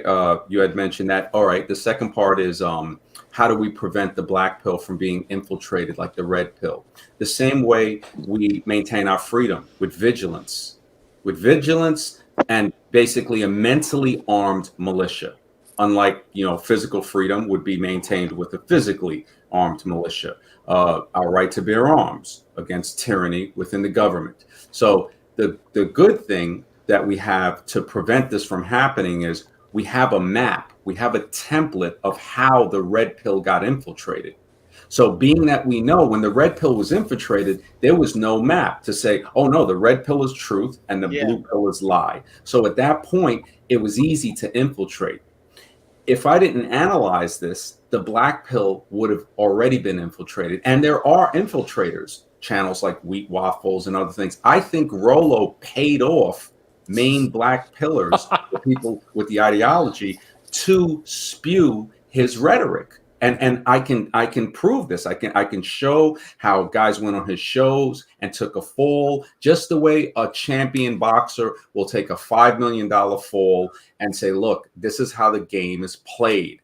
You're going to fall either way. Either we don't let you fight or you're going to lose this fight. Now you can get paid and do it, or you can just lose it. And these guys were afraid of being doxxed and everything. They didn't realize that I wasn't afraid. You see, they tried to prey on that. And they realized the more that they bother me, the more I turned into the badger. The badger can defeat a bear. He can defeat a cougar. He may not be as big, but he'll stand his ground and they will leave because they will be mortally wounded. And they don't want that. We already know Rollo is like, honestly, he's like the biggest coward. He's the epitome of the word despicable. And everyone that follows him, Troy Francis, Richard Cooper, Modern Life Dating, John Hogwood. There's a couple things real quick too that you said, MD, and Shawn, I want to kind of explain this to you, is that like especially with Anthony Johnson, myself, Smash, and a lot of these other guys, is we have to publicly disassociate ourselves with a lot of these people. Exactly. Because what happens is, the manosphere is being attacked, and positive men's content is being attacked as far as from all different angles, and it's being attacked from within. So what happens is we need to separate ourselves in case there ever is a type of breakdown. We don't hate women here, okay? We don't, it's not all women are like that. All women are bad. So the fact that I can publicly disassociate myself with Rolo, with Modern Life Dating, with the CME, things like that, I have to do that publicly because I'm out here on a forum, okay, and I'm talking with people, and that's why, like Anthony Johnson will find out something about somebody, and then boom, he, like the one guy said, systems, order, structure. If you fuck with us, you get your head chopped off. Plain and simple. Beheaded. That's a meme. If you disassociate yourself publicly when there is going to be an attack on we'll say the non-positive men's content, we're better off to not be a part of that. So if we don't speak up, or I don't speak up, or Smash, or Anthony Johnson, or Sean T. Smith doesn't speak up, we're going to be put in that same umbrella. And that's the last thing I want for guys that come on here like yourself, like Anthony, like Smash. We don't want to be associated with any of that. I have some thoughts too, if I can Go hop ahead. in. Go ahead, Tony. So I expose frauds for several reasons. Some are personal, some are professional, some are grassroots, I guess, like communal for the manosphere. Noah Ravoy, for example, calls it taking care of the commons. So there's several reasons and factors that motivate me to take the actions that I do. Personally, I just hate frauds. I like reality. I like living in reality. I think everyone lives in reality. And frauds are, on a fundamental level, anti-reality because they're constantly lying for whatever personal reason, whether it's for profit, financially, or to feed some sort of God complex or whatever. And it's just aggravating to see, and it's aggravating to see the hurt that it causes men, particularly men who are vulnerable or at a vulnerable point in their life, exiting a toxic relationship or whatever's going on. Professionally, I think it's important for the industry to keep frauds out, particularly, and this is the main point I wanted to make, I think the manosphere is going to continue going mainstream. So there's no specific point where it just goes mainstream. This has been an escalating phenomena since at least 2016 with the Red Pill documentary, if not even before that with the pickup artist TV shows that were on VH1 and really popular. And then obviously Make Women Great Again. And more recently, Kevin Samuels is interacting with like major celebrities, Nicki Minaj, stuff like that. Singers and musicians that have 20, 30, 40, 50 million fans. This phenomena is going to keep happening. Conservative politics is another example. Conservative outlets like Prager University, Blaze TV, Tucker Carlson, Fox News, their interest in masculinity and its relationship to family issues and feminism and stuff, all this is increasing and snowballing. And as the mainstream world of America and the West collides, like in a collision course with the manosphere, the pressure is going to increase to keep the frauds out. And I think when that collision reaches a critical threshold, the best position to be in individually as an entrepreneur, as an organization, and for the community itself is to have as little fraud as possible because they're going to wipe it out. I mean, these people, just like YouTube, going to war with Fresh and Fit and stuff like that, attacking them and exposing them and potential lawsuits and all kinds of stuff over copyright issues and whatever, all that's going to keep increasing and escalating. And so for me, I've been in this since I was a kid, since I was 17 years old. It changed my life. In many ways, it saved my life or made it 1,000 times better than what it could have been and would have been, given my personal upbringing and the complexities there with like abuse and stuff. So the manosphere has changed my life, and I'm going to keep fighting to make it as healthy and as positive and productive as I can. And I think that's actually really important from a strategic standpoint as it continues to bump into whatever the mechanism is, or a red pill documentary about men's rights, fathers' rights issues, conservative politics getting super interested in masculinity. This is really important that we keep the frauds out and people who are really just predators using the manosphere as a potential short-term market to milk money out of. Whether it's a Rollery Tommaso, fraud father or some wealth guru, whoever that guy Shawn mentioned was. That's going to keep happening. And the less frauds that we have and the more aggressively, authentically anti-fraud we are, the better. Yeah, that's And why right. you need to bring back that word, charlatans. Sure. When charlatans bring up, it's all because, in my honest opinion, it's not about women are the enemy or anything like that. It's more of a deeper societal issue, especially with our government and the way it's being run.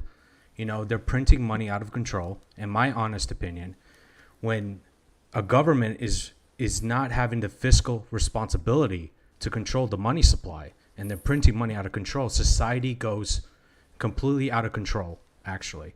And this is just a symptom of the disease, you know, and then that also breeds charlatans and YouTube in general. If you look at finance, dating, all these types of markets, there's a ton of charlatans, you know, selling courses, selling Patreon groups, all this other stuff. And men nowadays are lost. They go on YouTube to get solutions and they get called into these cults, these grifts, and they're just completely lost. They have no idea. They're trying to get help.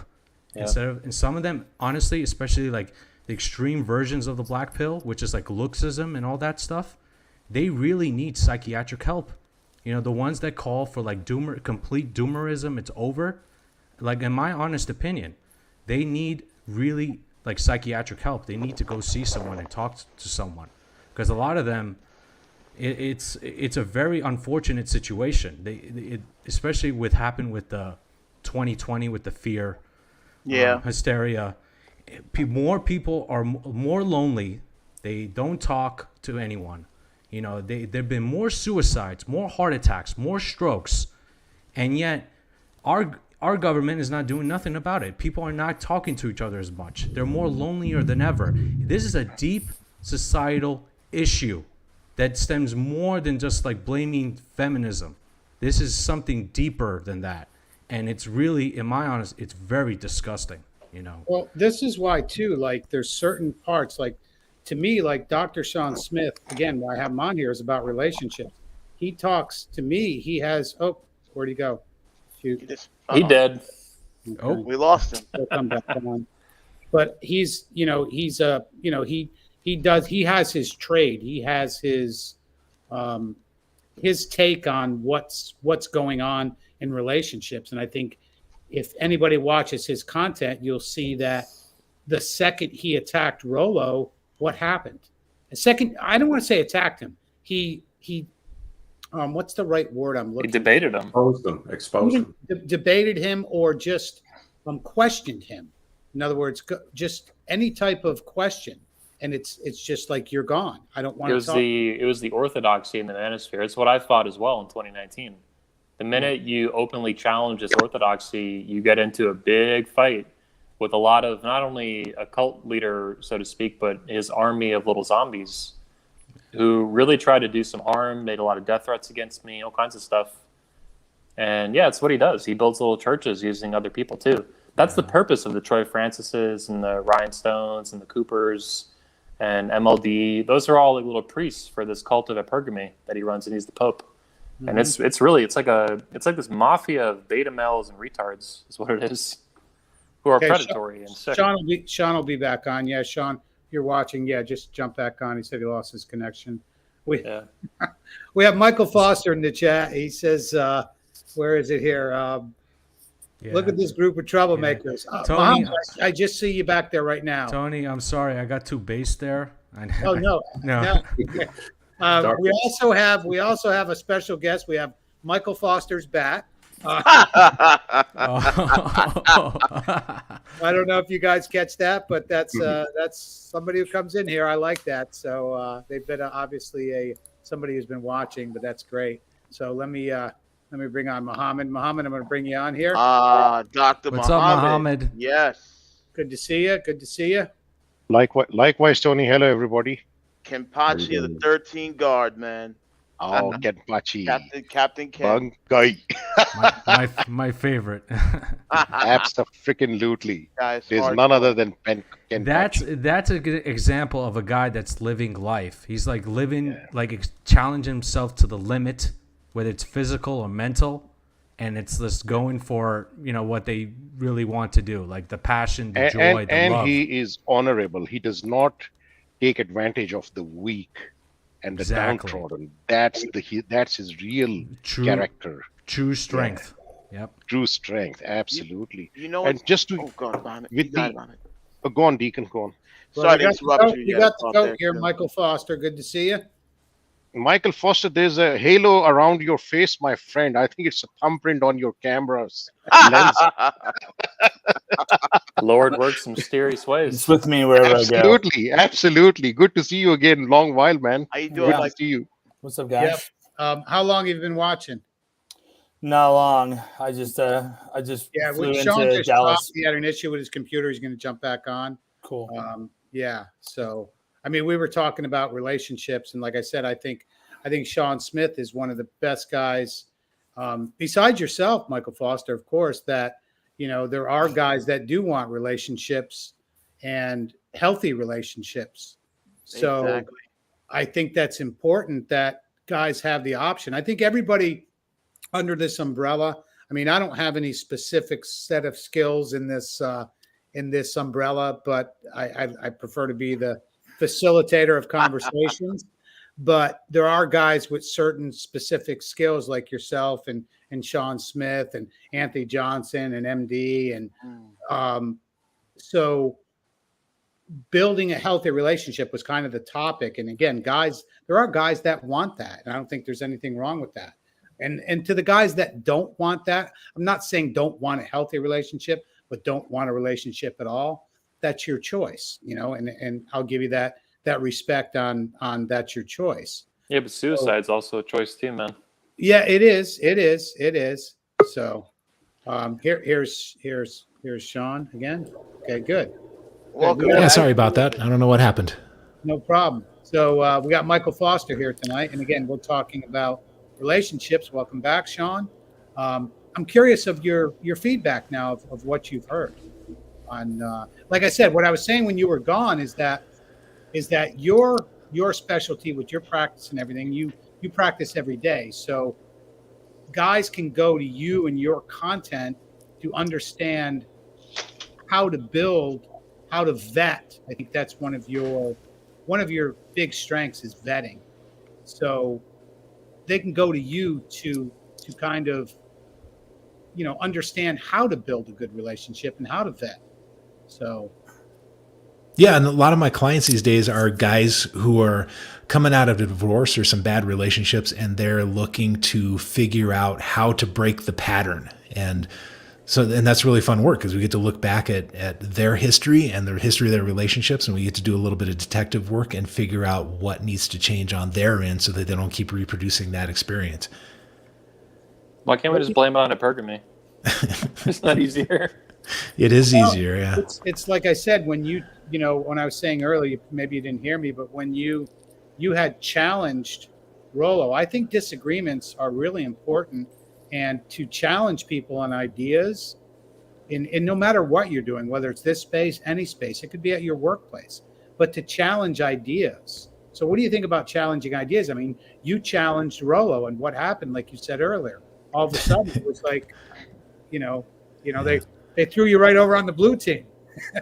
Yeah, they did. Well, I think worse than the blue team is the purple team, right? That's the worst you can be in their view.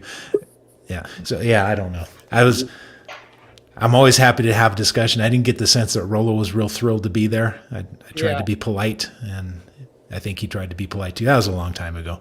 But yeah, I'm really just interested in what you guys are saying about the black pill, because that's really, you guys are saying that the black pill that I was unfamiliar with is really just about the truth. And I am always about, as a clinician, I'm always about collecting the data and then seeing where the patterns emerge, no matter what the data tells us.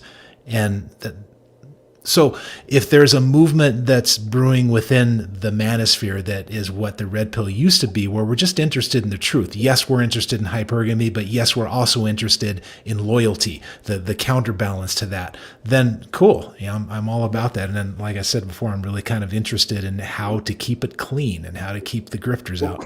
Dr. Smith, the black pill, I explained 4 pills in that book: the blue and the red, the black, and the purple. And of course, it all comes from the Matrix movie. So if everybody has seen the Matrix movie, they know that the person in there who was called Cypher, who chose to take the red pill, but couldn't handle it. He said, look, if I have to choose between reality and the Matrix, I choose the Matrix. That's what he said in the movie. That would be the closest thing to the purple pill.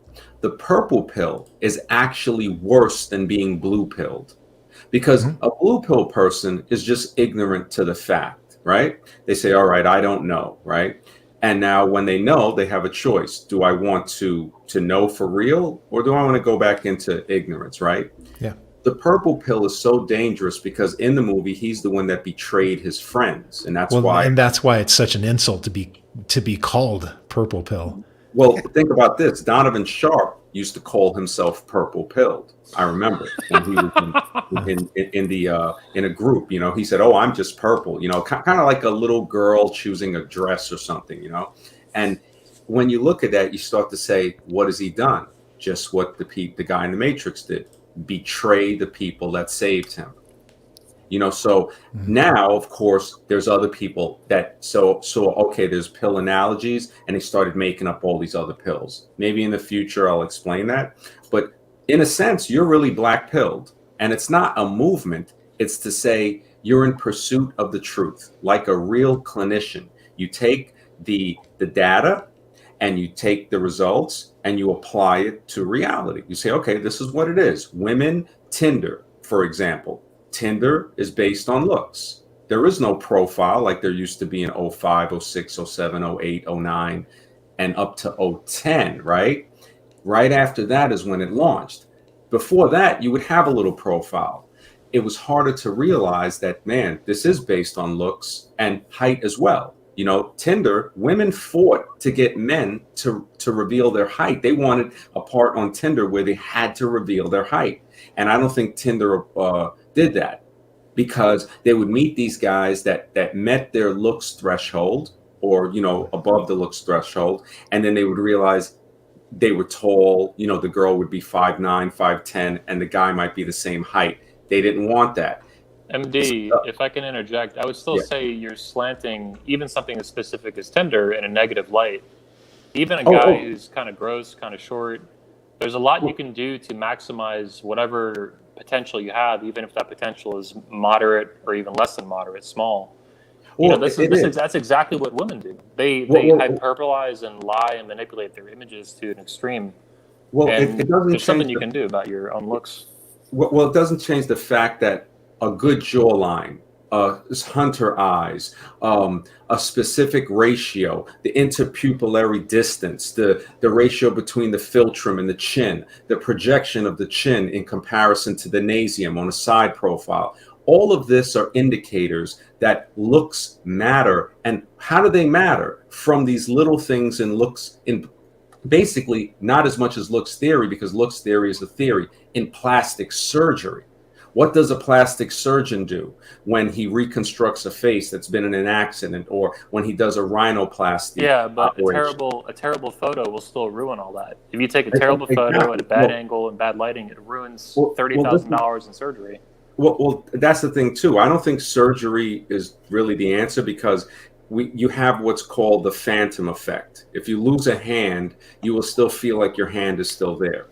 And clinical psychologists have shown this to be true, have done therapy with patients, right? But back to the looks, actually, right? When you glance at these pictures, women are very visual. There's a thing called hybristophilia, right? It is the phenomena of the attraction that women have toward so-called good-looking serial killers. Why is it that Ted Bundy, who gaped and ended women, got over 100 marriage proposals when he was incarcerated, but Jeffrey Dahmer did not get any? Because of looks. Why did Richard Ramirez get all of these proposals when he was on trial for multiple endings of people? But are you saying this is bad? Like this? No, I'm saying this is science. I'm saying this is science. So we're looking at it like Dr. Shawn Smith is saying. I'll look at the data, and then I'll apply it to everything else I know. And if the data it doesn't coincide with what I know, then I must change what I know. So you don't change the data to fit the theory. You change the theory to fit the data, and that's what Dr. Shawn just said. So when we look at looks theory and we say, man, isn't it funny? I've interviewed women, and and this is like Tony Bruno is an exception. There's always exceptions to the rule. You see what I'm saying? Yeah, but That does the truth set you free, or does the truth imprison you? Well, that's up to you. So that's like what Schiff said. He's absolutely right. Some of these men will become nihilistic. That doesn't mean the black pill or the truth is nihilistic. It means that they allow that to happen, and they need psychological help. I told the guy on my show last Saturday, you need psychological help. Isn't though, but see, I look at like the red pill, maybe Shawn, you'll agree with this, but I see a lot, and Michael Foster too, I see a ton of nihilism in the red pill where I don't see it in the black pill that I associate. Well, that's not a red pill, that's Rolo pill, man. That's, yeah. I mean, I think there's a difference between the three. Well, it is red pill because look, Hammerhand, who's a known scammer in the MGTOW community with a GoFundMe again, he has red pills on his profile. Rolo, definitely. You look up red pill, you're going to find Rolo. So regardless if we think that, okay, he's not that, that's what people are going to find. That's the data that they're going to find. So if you look in the red pill community, it's full of even more nihilism. It's actually full of arrogance on top of that and despicableness. When you look in the black pill community, the part that they say, oh, is nihilistic, it's more like despair. It's more of a guy like Deacon Little had said when he puts on his profile, he's 5'5", and he might be overweight and women are rejecting him. And the only girl he could get a date with was a feminist that was nuts and you know, sacrificing birds or whatever the shit outside and stuff like that, you know. And then he realized, he said he couldn't put up with it anymore, you know. That's data. That's clinical data. And we look at this over and over and over. Then when we see the exception, we see Tony Bruno, right? Which in reality, when we look at looks theory, when women see a man wearing glasses, what do they subliminally think? Poor eye genetics. When they see a man that doesn't have a strong protruding jaw, what do they see? Or messed up teeth. They see bone deficiency. Women look at men and think, what is the kid going to look like? You know, Tony breaks that barrier. Tony has a business. He's in good shape. Yeah, but we do the same thing with women. The first thing we judge is how hot they are. I mean, most men have a binary system. That's the question I have about all this stuff that I'm just trying to understand. And it relates to the kind of topic of Rolo. But MD, I'd love to hear your thoughts on this. So you have like the naturalistic fallacy or Hume's guillotine, the is-ought problem, right? So we're talking, I see people here in the chat saying it's not a matter of good or bad, just facts, as if facts don't require interpretation and purposing and all that sort of stuff, as if data in itself tells you what to do. When you lay out all these facts, some of the different things you're bringing up, that I don't disagree with some of these things I've read. I think it's true, the things you're saying. Many of them are. Some of them I don't know.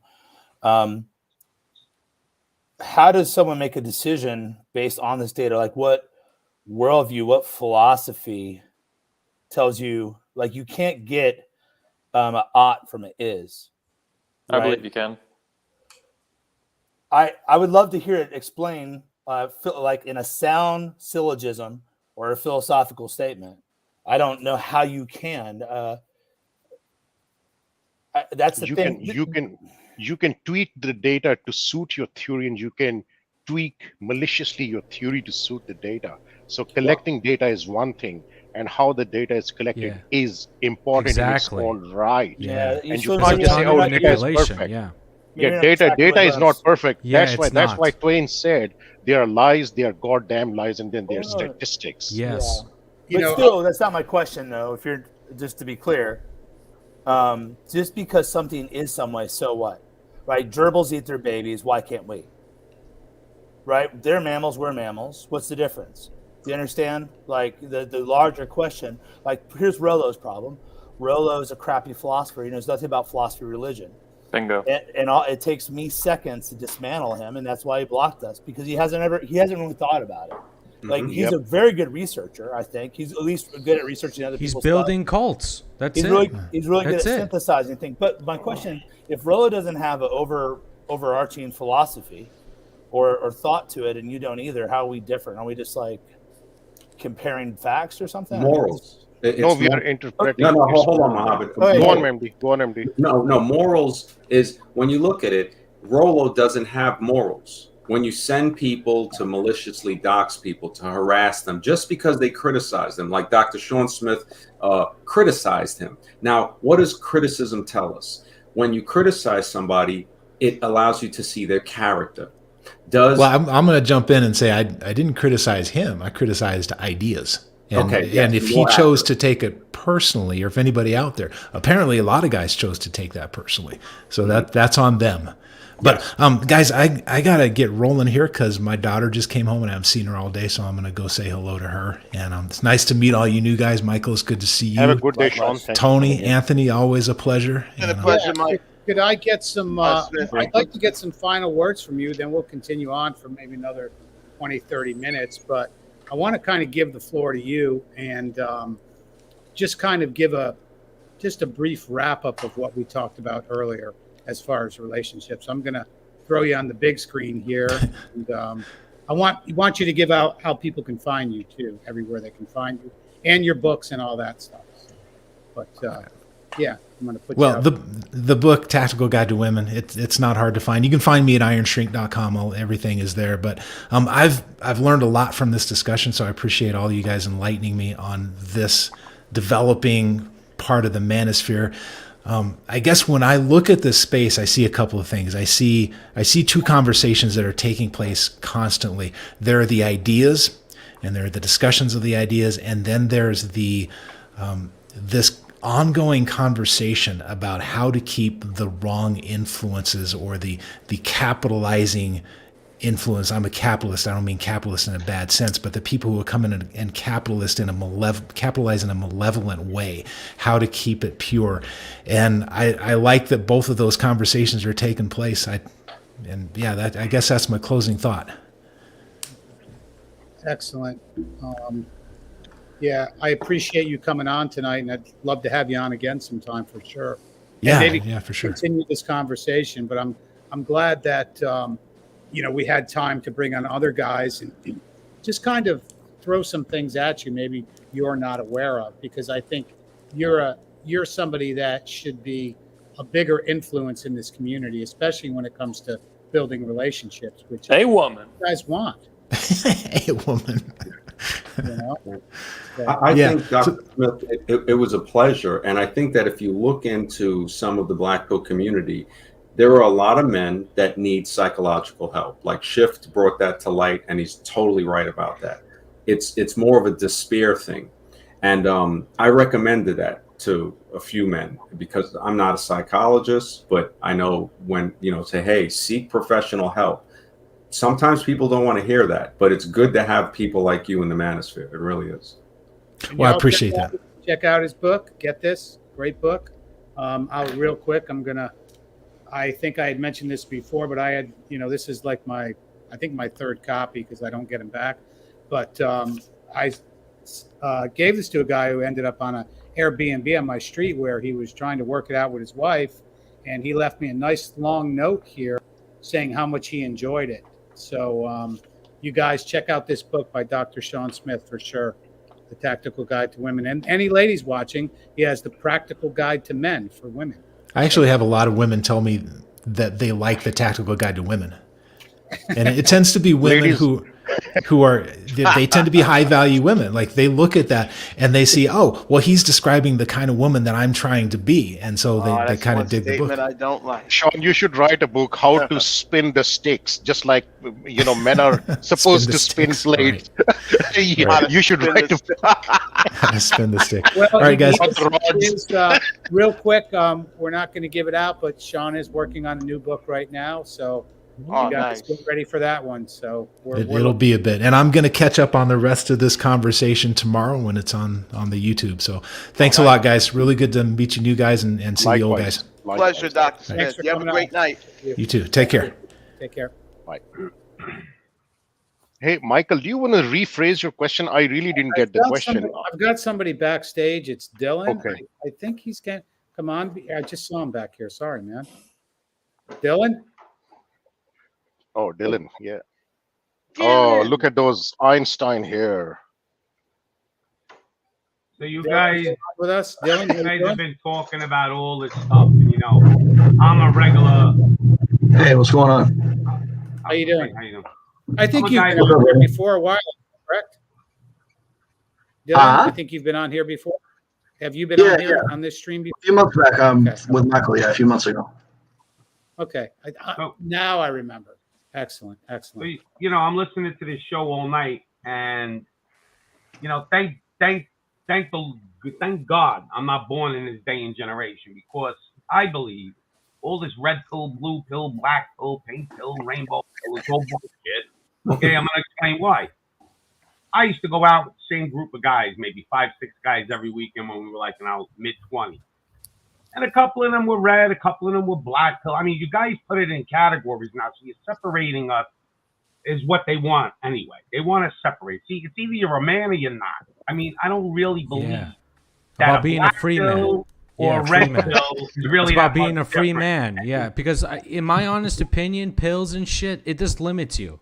Well, this Like- is all the game that's being played out there. This is all a marketing tool. I like We're that. talking about I red Like pills. free man, How about like you're a honestly, man or I don't you're give a not shit. You know, it's like whatever. You know what the Finish problem when is, you guys are too? ready.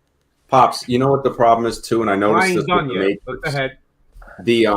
The pill analogy has a subliminal connotation, right, to the pharmaceutical industry, telling you that you need to take a pill in order to get the truth or to do this or to. And what did we see since the Matrix was produced? We've seen a pill epidemic in almost every state in the nation. I got you. But here's like, you know, we're talking about being like a happily married man, all right? So let's go with happily married, not dating, because dating's a whole different game, right? Yeah. We're men, we date, we don't care. We're who's. But when you're going to look to be married and raise a family, what are we looking for? I don't hear nobody saying, well, the first thing I'm looking for is her religious beliefs. Because if you go by the Almighty's laws, usually marriages work out. Okay, second, I'm going to go to that girl's house and I'm going to look at how her mother treats her father. Now, if she's basically running the show, I know what I'm in for when I marry the daughter. When a woman gets raised by her parents, she's going to react the way her mother treated her father. She's not going to treat me different. So why is it we're not talking about simple stuff and we're making this red pill, green pill? We actually talked about that earlier, Pops, with Sean Smith. No, I know, Tony. I like your logic more than anybody's, and I'm going to respect what you say. Is you find that you're basically looking for solutions and suggestions, right? You're looking to help people, suggest a solution. But I don't like this black and red pill shit. I think it's a crock of shit. I think we should get away from it. We should start treating men like you're a man or you're not a real man. It's But more real of like, No, but there's more to No, it, though, Bob. it's It's like not if as you- simple like. Yeah, but you're Are you a identifying free men man? now. You're putting this Are all You know into, what the like, problem is, categories. Pop? We're in the future, and we can't change this. I know this. This is why I'm glad I'm not in this future. Yeah, exactly. And that's the thing. We have to accept that now. It's I have to accept bullshit. that there's not going to be VCRs and cassette players anymore. I just have to accept that. No, but it's not even accepting that. Pops, It's accepting Pops. that people are. Pops, I you know have why to you're adapt telling or people. die, man. That's it. Yeah, but Ascend you or can't say I'm a devolve. That's black or a it. red pill. It's close. Oh, that ascend You or don't wanna- devolve, man. No pills there. You don't want It's- a Willy Loman, Max. Go ahead, I Pops. look at men like you're a man or you're not. If you're a little red pill and you're a little black pill, it don't matter. It's just an analogy, Pops. It's just an analogy, Pops. It, like Smash is right. It's just the way people phrase things, and if we I are know. part of the I society, like we do have simplicity. to Remember play back in the the game day, to being understand. cool. Yeah. Hey, Yes, Pop, they keep could be cool or keep not your cool. purple pill comments to yourself. Just kidding. Yeah, no, and to be honest, answer Pops, that. I don't even know what a Pops, purple actually- pill is. Pops, actually, you do describe pills. You just don't follow the labels, and I can appreciate that, and I actually respect that because I don't like labels. But you actually do describe all these phenomena which are ascribed to different pills. You just don't like labels attached to those Correct. understandings, and that's perfectly fine. I actually like that. I don't idea. like marketing. I don't like people Yeah. trying to make money off of men's misery to begin with. Yeah, Well, the that we agree charlatans. on. It's We agree And on I'm that. gonna effing charlatans, give you man. all one word of suggestion. and you can take this to whatever way you want. One I thing, think one you thing guys I are giving do. this guy Rolo too much credit, and I don't know who he is, and I don't really care. But it seems to be that he gets more publicity from shows like this, and if you No, didn't talk about him, Pops, it wouldn't matter. What it is that we Who have cares to, about Rolo? we have to publicly, because we're all under kind of the same umbrella, we have to publicly disassociate ourselves with him. I'll agree with that, but And it's that's like the you're way it giving is. him so much publicity. I'm dying to know who Rolo is, and I gotta look him up. Yeah, one thing I do want to God, add don't in do that. continuation, when there was a discussion about, oh, men, the first thing men look at women are they hot? And I really, really don't like that, because no decent man looks at just how the girl is. They actually look at what their conduct and character is, because They're looking at the not clothes all they're men, and we wearing. really need to What stay planet you away in, from Pop? describing. I Sorry, mean, say that again. I mean, let's get real. The first thing you look at when you meet a woman is her looks. Just like course. That's true. That's true. But that's not. But then that's perfectly fine. What we are doing is we are not describing the rest of what goes with it. That is Well, what I'm pointing out. that's That comes with after you meet them and you But start that's what. talking.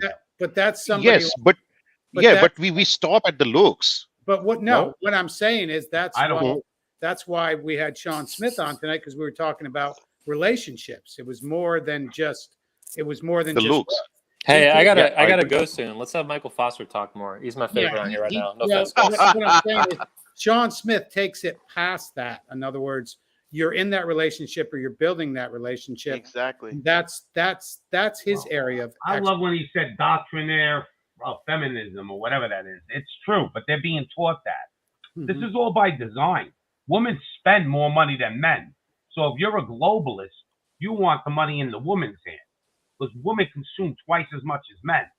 This is another reason. But here's one big thing we don't realize, and I'm going to say this: we're all men in here, right?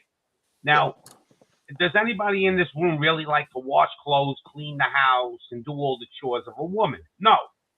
So we're in a society now that the woman has to work. Okay, when it was a single income, it was a lot easier world to get along. So with this double income, men want their woman, their wife, to come home, cook, clean, and take care of the kids, and go to work. And the man doesn't want to do the woman chores. He may try to help. Some guys say, well, I help. Yeah, you help, but you don't want to do it. So the overload is on the woman. There's no doubt. No, it's She has not to like come that. home, It's more take nuanced care than of that. the Perhaps family. it's more complex than that. Yeah, Women, but when they Michael- even do Michael- work. But let's Michael has Michael a wife. respond to it. We'll Let's go continue with this Foster later on. on. Yeah. Michael has a wife. Did she work? Who? No. Not outside. the Even home. when women work, they on average they work much less than the But woman. women Like don't I work. No, marriage but Michael is made a better. good point. And Michael said his wife doesn't work. So And I bet you he has a good marriage. well, His that's wife the can take care of the stereotype. That's their arrangement. They were more Yeah, power But to No, that's them. but not that's the realistic in stereotype. today's world. He happens to be Yeah. fortunate enough that he can support his wife. No, and it is family. realistic though, Pops. That's the thing. There's nothing wrong with going back to that. It's okay. That's the way it should go back. Yeah, there's Pops, nothing But wrong Pops, with it's that. not. I don't- It's I don't- moving in the other direction. Hold up. I think what the issue is, and Foster would agree with me. I think that I think a lot of people think that a woman is lower if she's at home, and that's the farthest thing Yeah, from the that's a truth. problem. That is That's absolutely problematic. the farthest thing. If it's Yeah. a good working marriage, that's a blessing to her, is what it is. It's also a pragmatic Absolutely. requirement, Tony and Pops, because maintaining a Muhammad, house, raising kids is a full-time job. It's not Yes. a part-time job. And I'm Yeah, sticking I up work and I'm saying a 50% of woman. time.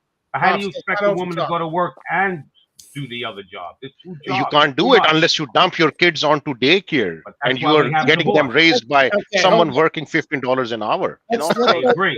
Let's go to Foster on this one, because he has a working family with yeah, 7 yeah, kids he's got. and a wife. So Yeah. let's go to him. He on actually has a setting. Well, it was definitely here a couple things. So I was actually talking to my assistant pastor about this a couple months ago, and he was telling me he's all into Bitcoin and crypto. He's a programmer. He's a very exact sort of guy, and he's been tracking his net worth since his late teens, early 20s. And every time since he's gotten married and had kids, with each step, his income has gone up.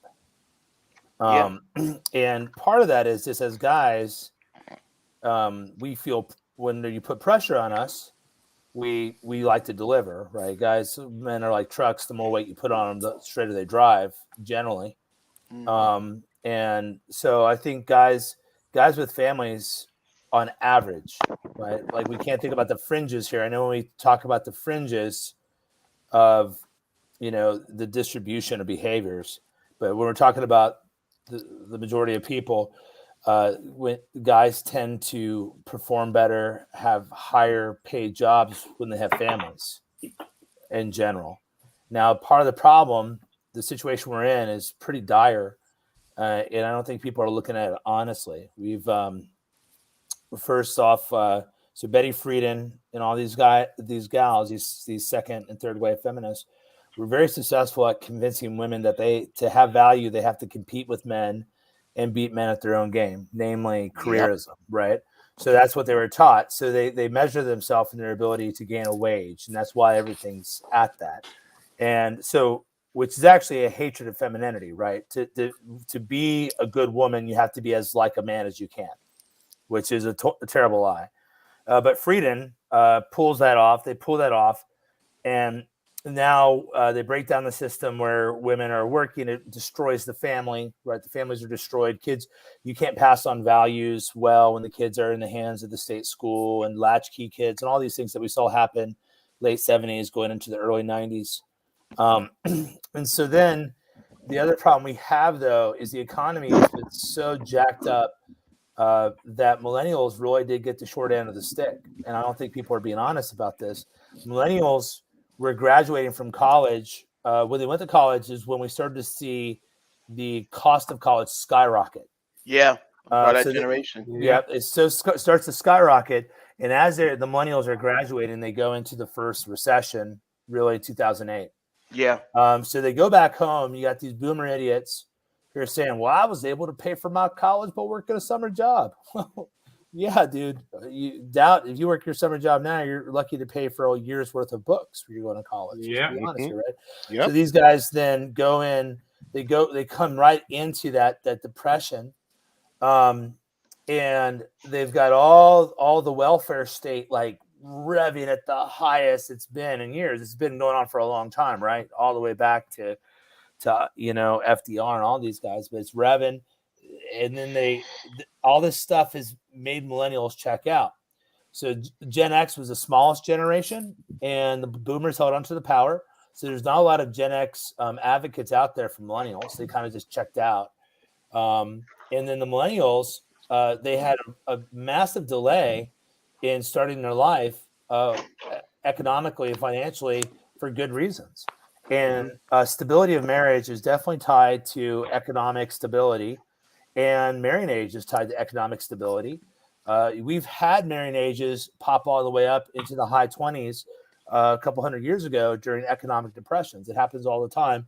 The marriage age is there's this myth that people are getting married in their early teens, both guys and girls. That's just not true. That happened about once or twice in the data I could find in the last 600 years. And it was very specific circumstances. In general, the average age for girls is their high teens. For guys is 23 to about 25. But it's gone up before. So part of the problem we have right now in building society is that the components that make a marriage work, when we start, you have to understand that marriage is not just love, right? It's not just happiness and self-actualization, two people finding their heart's desires met in a union of a relationship. Marriage is an economic reality, right? It's a household where you guys share belongings together, you have kids, and you create these things. And folks seem not to understand that reality. Those of you that have been divorce raped, though, you very well understand the reality. It was an economic institution, right, with property and all that stuff. So we're trying to. This is where, like MGTOW is some of the black pill language I hear. I don't claim to understand all this stuff fully, okay? But where I resonate with it, because I'm like, yeah, like I want to see men get married. I think it's the only way to save this thing. I think as men go, so goes the household. As the household goes, so goes society. I think this is an intergenerational battle, and it requires us being able to pass the baton down, and that's easiest done to our children, assuming we can pass our values down onto them and they're not swept up in the ways of the world, which is hard with Disney, Netflix, and everything working against us, right? I get it. But the reason, even though I think marriage is normative and what we need to get to, I don't think we live in normative times. I kept thinking about a year and a half ago, like, is this generational narcissism, thinking that we're different? But as I went and looked through history, that's what my undergrad's in history. This is a very unique time in history. We've had moments like this before. The pre-Reformation Europe was very much like this. It was politically unstable due to the breakup of the Holy Roman Empire after Charlemagne and all that stuff. It was very similar. It was funny. There was a MGTOW movement in pre-Reformation. They actually believed that women needed men's semen to keep their uterus wet. And Good God. Straight up truth. And so they thought women sucked the life out of men. And there's guys that would say, hey, do you have a happy life? Well, if you want to ruin that, get married, right? There's like that sort of mentality. And that was partially, there was just a low view of marriage for a variety of reasons. Some which were justified, some which were not. So it's like we have been in places, there's a good saying, history doesn't repeat, but it rhymes. And so we've had times that are like similar to this, but the appearance of globalism, the mass propaganda machine, the amount of control that they have over our identity and our information, the amount of control that they wield over our economic reality is, people say, hey, I don't want to preach a dystopian future, right? Like, I don't want to fear. We live in dystopia. People are just forget the freedoms that other generations had even this country. So to tie back to, I'm kind of going cosmic here for a second. Let me explain why, though. So as we consider facts and data, you kind of have to ask, what is the point of all this? What are we working towards? What's the vision? What's the mission? Where do we get our morals from? Where do we get our teleology, right? Our telos, our purpose. Where do we get that from?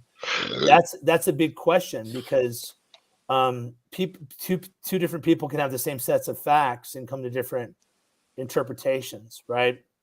Take the Grand Canyon. You get the Grand Canyon two ways. You can get a little bit of water, a lot of years, or you can get it with a lot of water in a few years, right? Guys like me think, yeah, it's just the Great Flood did that.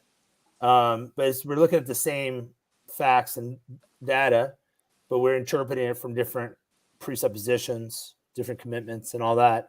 And that was kind of the heart of the issue I was asking, because with a lot of the stuff in this space, I think most of us tend to agree on the data, at least on Tony's show, like the core people that come on here. You get some different people, but what to do with the data, what to do with the facts, right? That's where the rub comes in. And if we want to eliminate, if we want to eliminate some of the to find greater unity and ability to work together, I think that's where the conversation has to progress a little bit.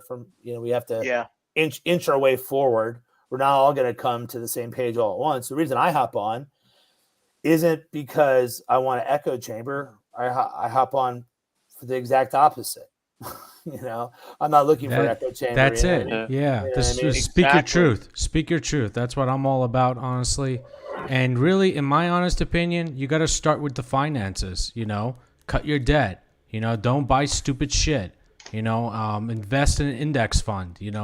A lot of people just have very poor financial education, and the reason why I always stated the money supply. Look at our government.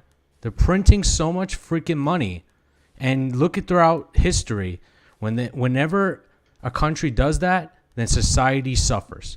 It's as simple as that, And unfortunately, it just ties it all up in a nice, in a nice bow, honestly. And hey guys, I gotta bounce. My phone's at 1%. I've been on the phone here. All right, Dream. Tony Johnson. Yeah, See you, appreciate you guys having me on. Everybody, Shout out to you, Tony, Dream. Foster, all you guys, Yeah. MD. Likewise. I actually have a business meeting downstairs in the bar, so Oh, I need to nice. get moving.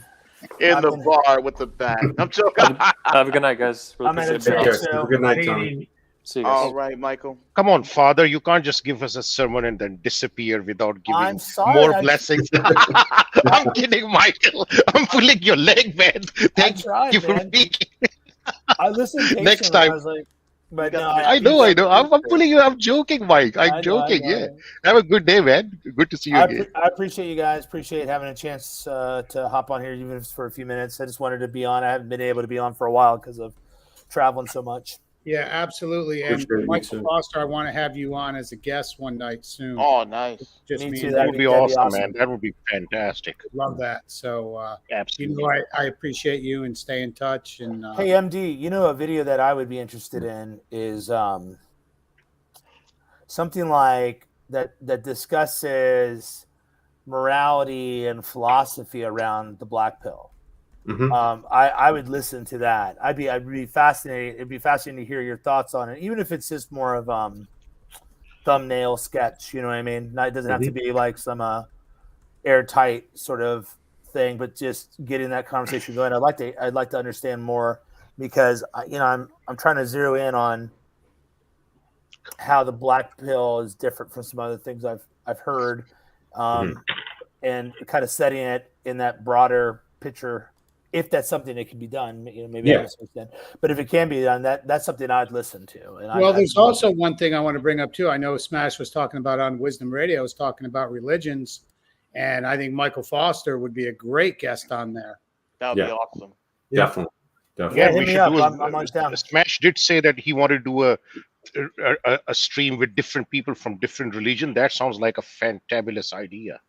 Yeah, Muhammad on, Muslim, and have everybody on. So Absolutely.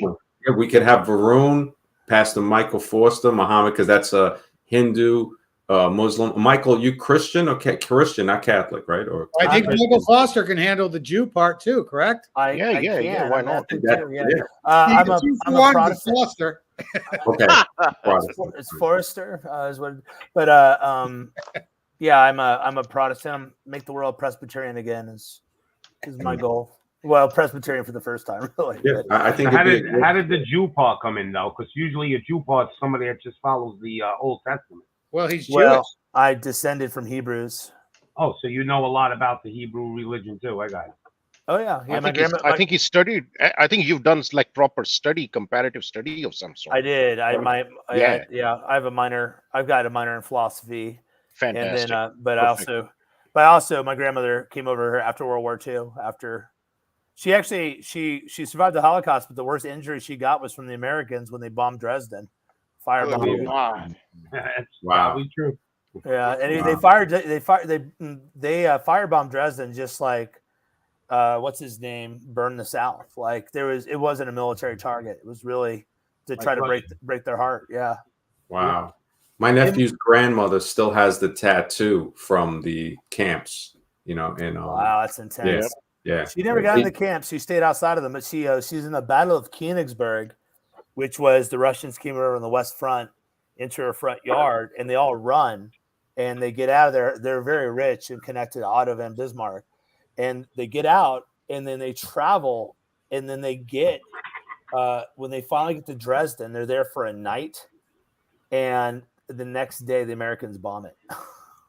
Wow. That is crazy. This We crazy. got Dunn said he's going to represent Satan in that. All right, guys. Yeah. You have a great night, Michael. All right, Definitely. take care. Bye. Great having you on, Michael Foster. So, Thank you. I want to hear what the guy with the red afro has to say, man. yeah, He's what just does he been got to kinda- say? Be quiet, Dylan. In fact, we're going to start wrapping up, Dylan. So, Dylan, we're going to start with some final words from you. So, I kind of joined pretty late in the conversation, guys. Like all I've been hearing so far is kind of delineations between what red pill means, what black pill means, and if we're just talking about what definitions of words mean, I guess I don't have anything to add or take away.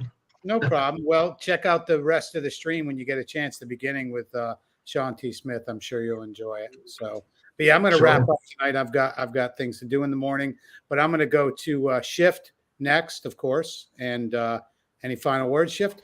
Yeah, a fantastic stream, and honestly, it was just great discussions. I really enjoyed it.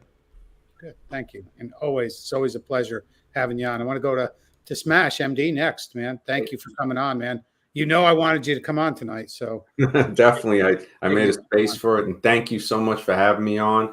Shawn is a great guy, man. Everybody on the panel, it was fun, and the chat, man. Thank you, Tony. You have a great night, man. You're welcome. Thanks for coming on. Deacon Little? Awesome stream. Great to be around men of different backgrounds and creeds and colors, whatnot. It's always a great time to get, share ideas. I enjoyed it. Even though I didn't much to say tonight, it was a great time.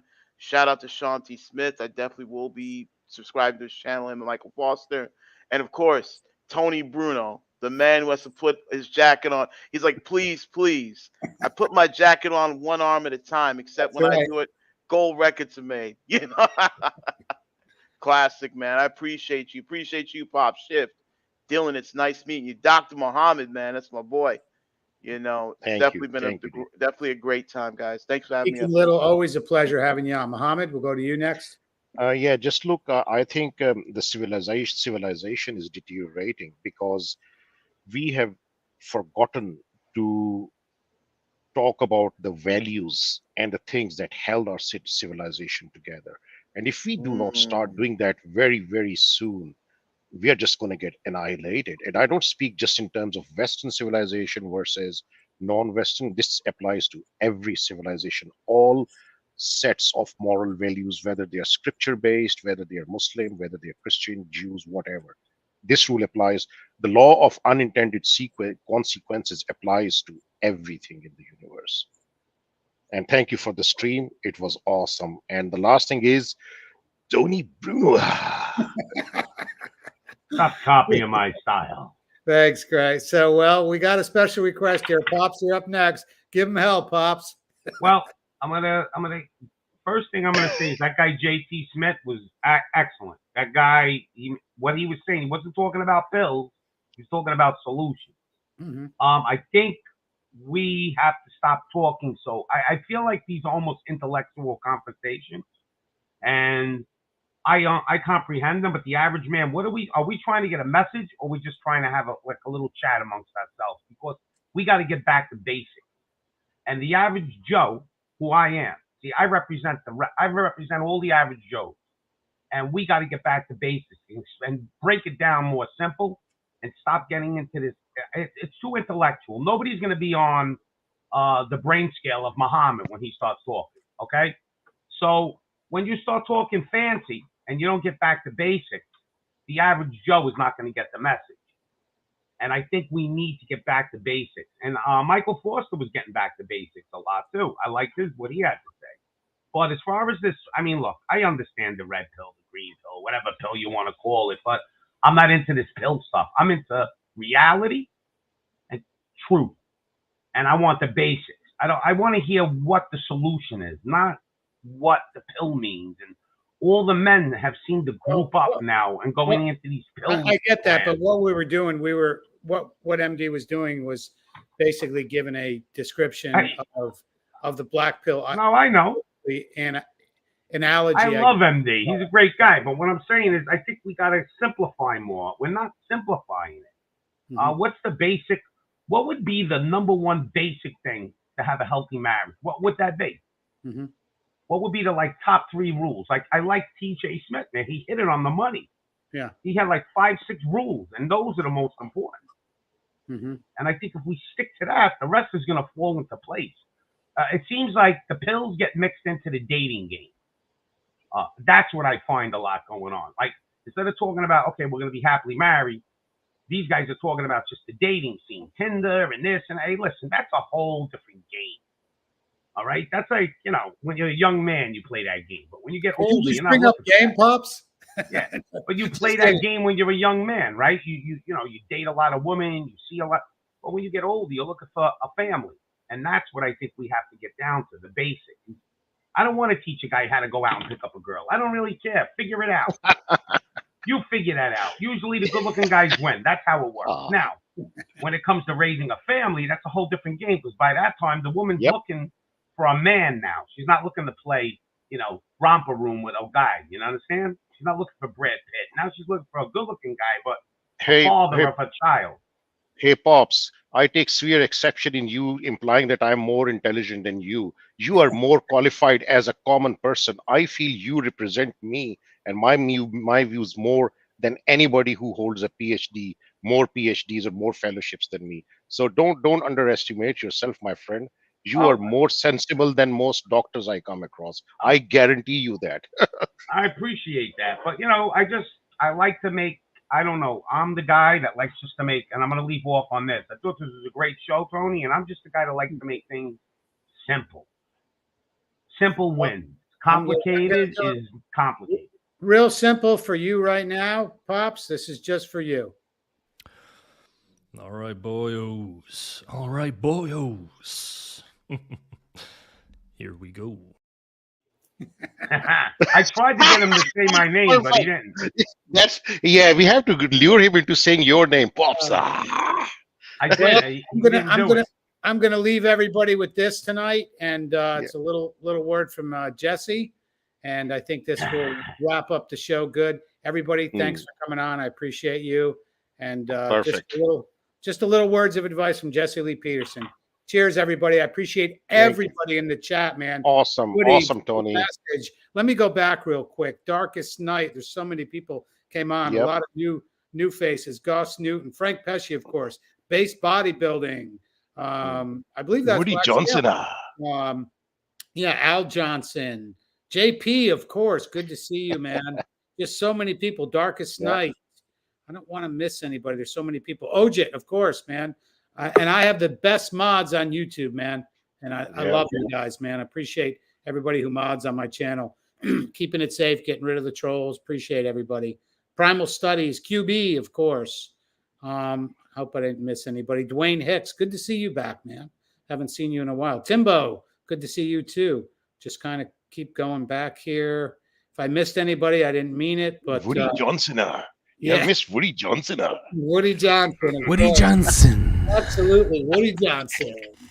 So, we might as well just see if we Solve me, Woody Johnson. Hey, Tony, did he ever say your name? I never heard you do Tony Bruno. Tony Bruno. Woody Johnson. Tony Bruno. There you go. Perfect. God, when I watch his streams, man, it's like I smell the what's it they call the incense? It feels like I'm smelling incense when I'm watching the streams. Well, guys, I'm gonna wrap it up, and I'm gonna leave a little quick words from Jesse Lee Peterson, and we'll end it. Here we go. Good night, everybody. Thank you. Good night. A man don't want some woman that some other man been digging into, right? And digging into, that sounds horrible.